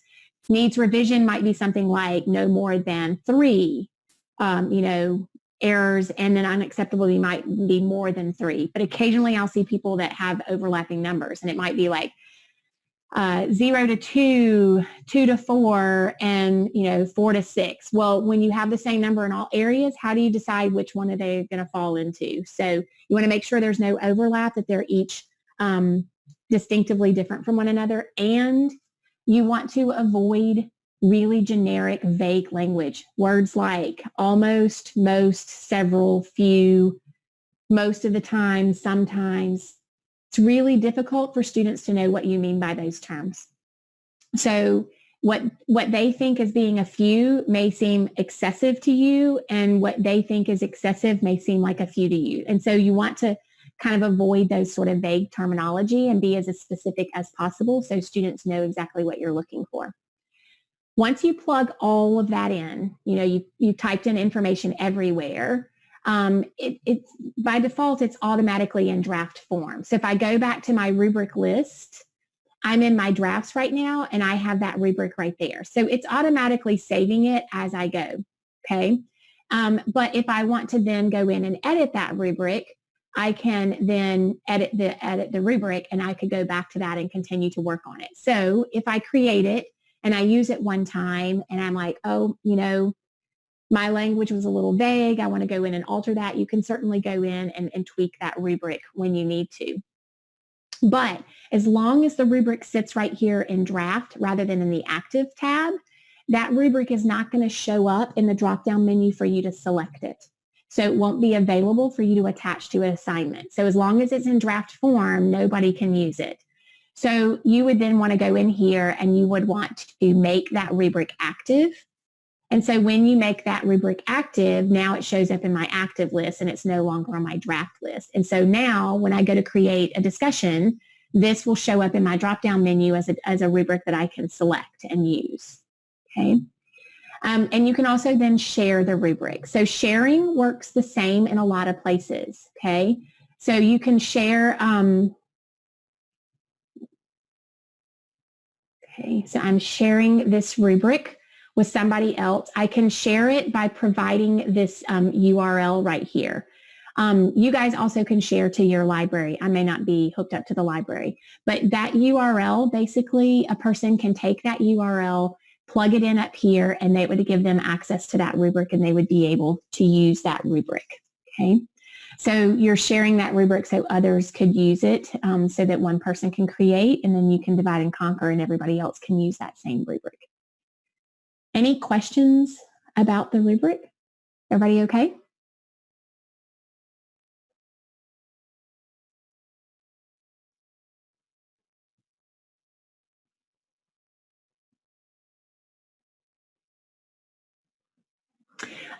Okay, so let's go in. Let's see. Let's go back to.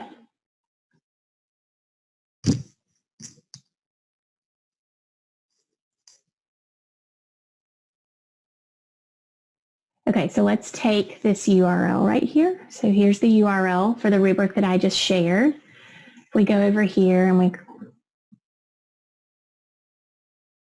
okay, so I just pasted that URL right here in another web page, and it's saying, this is a shared resource. Do you accept to copy this rubric to your drafts? And so then it will automatically bring you into your own platform, and then you will see, I'm already logged in. It may ask you to log in, to your unified classroom, but then it's going to bring you to that. And so now I have that, and it tells you who it was shared by. So in all reality, all you have to do is when you click on, I've already shared it, but let's see, let's go to a different one here. So we go share. Okay, I can send it an invitation, or I can simply copy and paste that link and put it in an email to somebody. But if I do it by invitation, I simply type up here an email to one person. I can type in a message and then I would send that invite. But that URL right there can just be copied and pasted into an email and then sent to my colleagues that I want to share it with. And then when they click on it, it will then put it in their draft form. They would have to turn it active so they could use it, but then they would be able to use it. Did that clarify?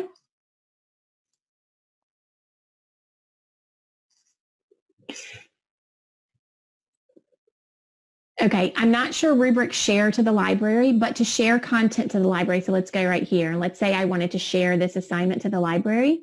Right here, under the Manage Block option, I have all these things where I can edit this text block. I can move it to a different location. I can make a copy of it. So copying and sharing are your two options for creating something once and then being able to use it in other places. So if I say copy, let's do that first and then we'll talk about share. It's simply asking me, where do I want to place this copy? So it's going to make a copy of this, and then I can search my classes and I can put that copy in a different class. And so I can simply say, yes, I want to do it, and I click next. It will say, do you want to copy it to another destination? So if, for those of you that maybe do have 5 sections and you have not yet built a master class and you're a little bit hesitant to do that this far into your school year, you could simply create the item in one place and copy it into the other 4 places so that you don't have to recreate it 4 times. And when you do that, you can add to as many destinations as once as you want. So you just keep, selecting and saying next, and it'll continue to ask you for other destinations. Right now, these are the 2 places it's going to make a copy of that and put it in those classes. And so once I'm finished, I simply click on copy, and then it has made a copy to those classes. I'm not sure I will know exactly which current affairs class it was, but let's see. Not that one. Maybe it's this one. Nope, not that one. Maybe it's this one.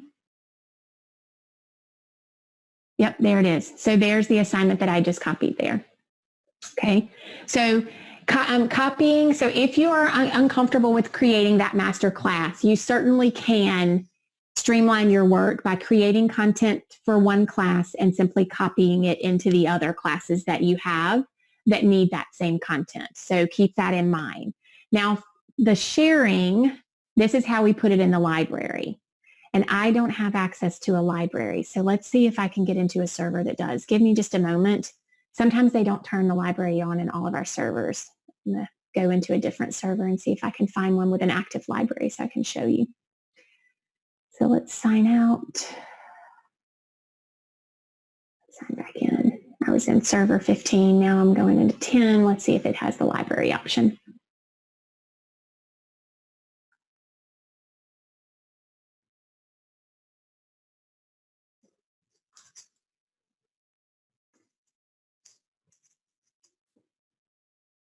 Okay, so let's say right here, we want to share this. Do they have?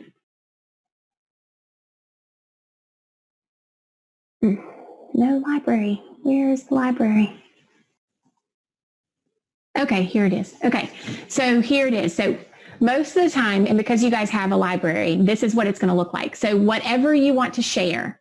So let's say it could be a content block. So I can share this content block.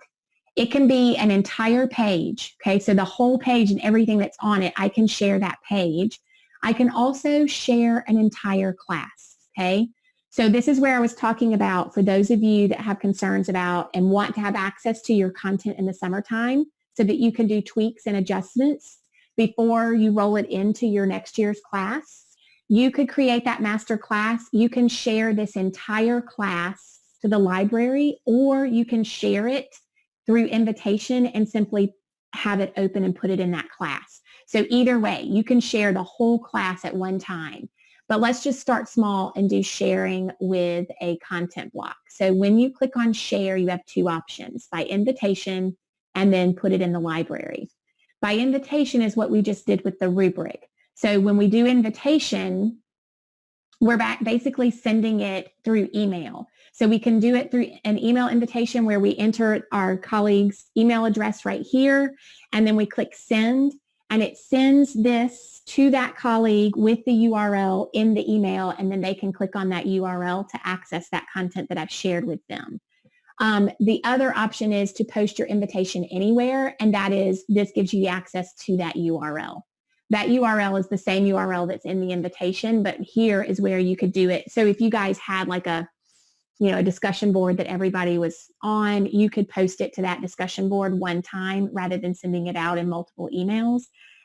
Or you could post it in an email and send it to a group at one time, because the invitation option only allows you to send it to one email address at a time. So just to speed up it to share with multiple people, you could copy and paste this link into a group email if you wanted to. So that is by invitation. Now, if we do it to the library, so we select library instead of invitation and continue, it takes you here. And the first thing is that your, whatever the name of that is going to populate here. This was just a YouTube video, but I can provide a description. So if I want to provide additional information so that when I go to the library and see it, my colleagues and I will know exactly what it is. So if I want to provide details, I can do that here. Okay. And then I can tag it with grade levels that are appropriate for this content, with content or subject areas that are appropriate. I can even tag it with keywords. And then when they go into the library, they can search for resources related to these particular grade levels or this content area or these particular keywords. So all of this is not necessary, but will help people search for things in the library, because the library is just one long list of resources. So by attaching these kinds of things to it, it will make it easier for colleagues to find it. When I'm finished, I click copy. And now it's basically making a copy of that resource and placing it in the library. So this takes a few minutes. So you can see it's working to get that copy in there.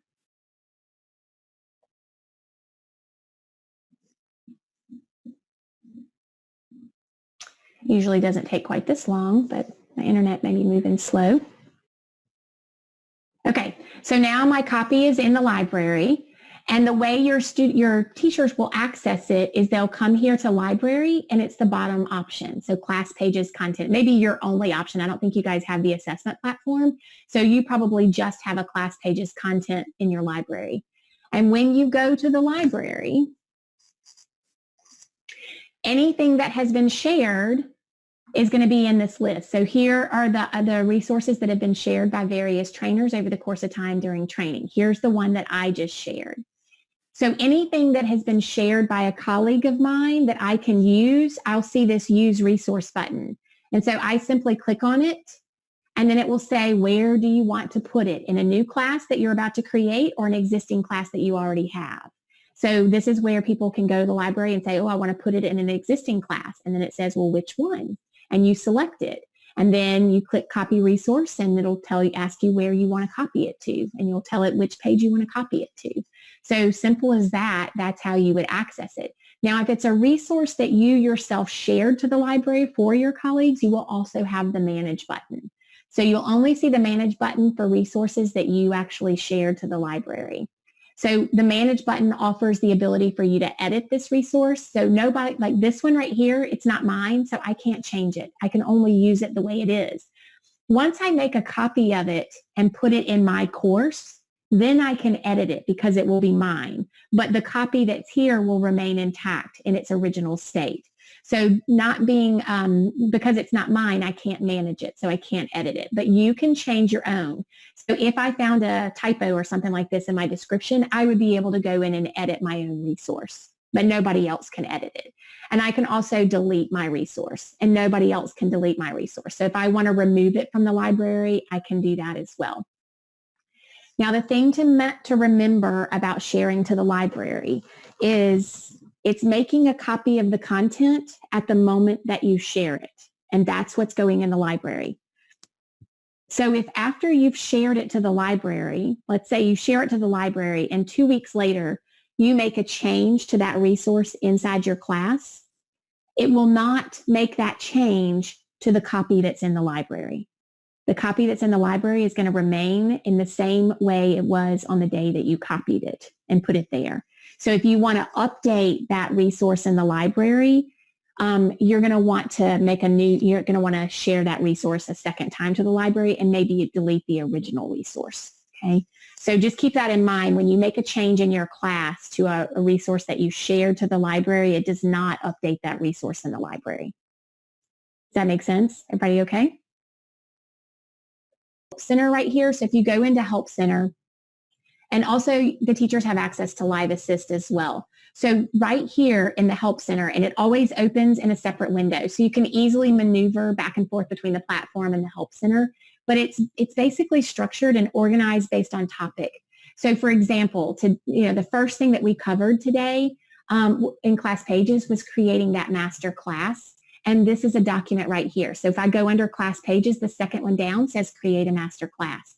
So if I click on that, here are those step-by-step instructions for how to create the master class. So it'll walk them right through it. So I personally don't have any documentation to provide you because they try to have all the documentation that we have available in this Help Center. So I think that is, and then the other possibility is, let me double check, is if I say help.powerschool.com, let's see if that,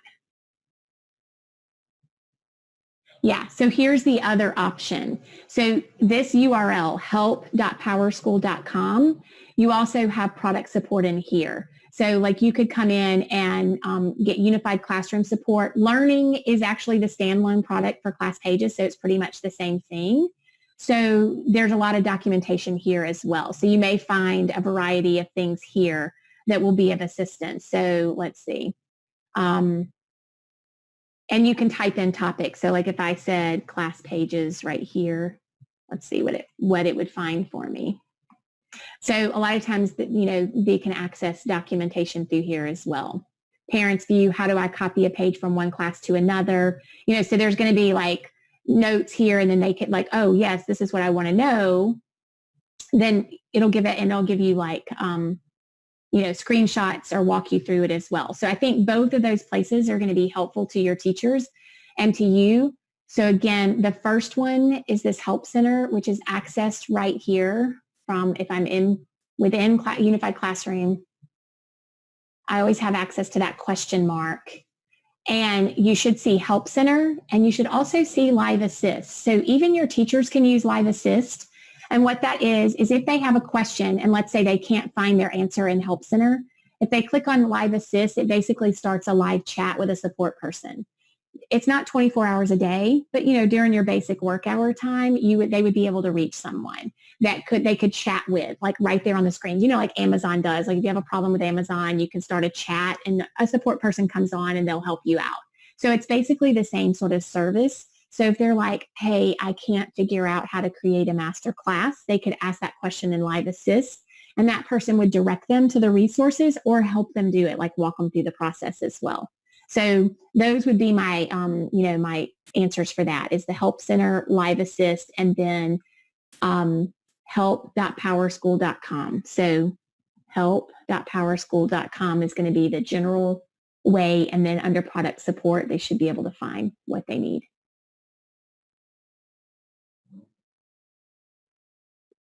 Sure thing.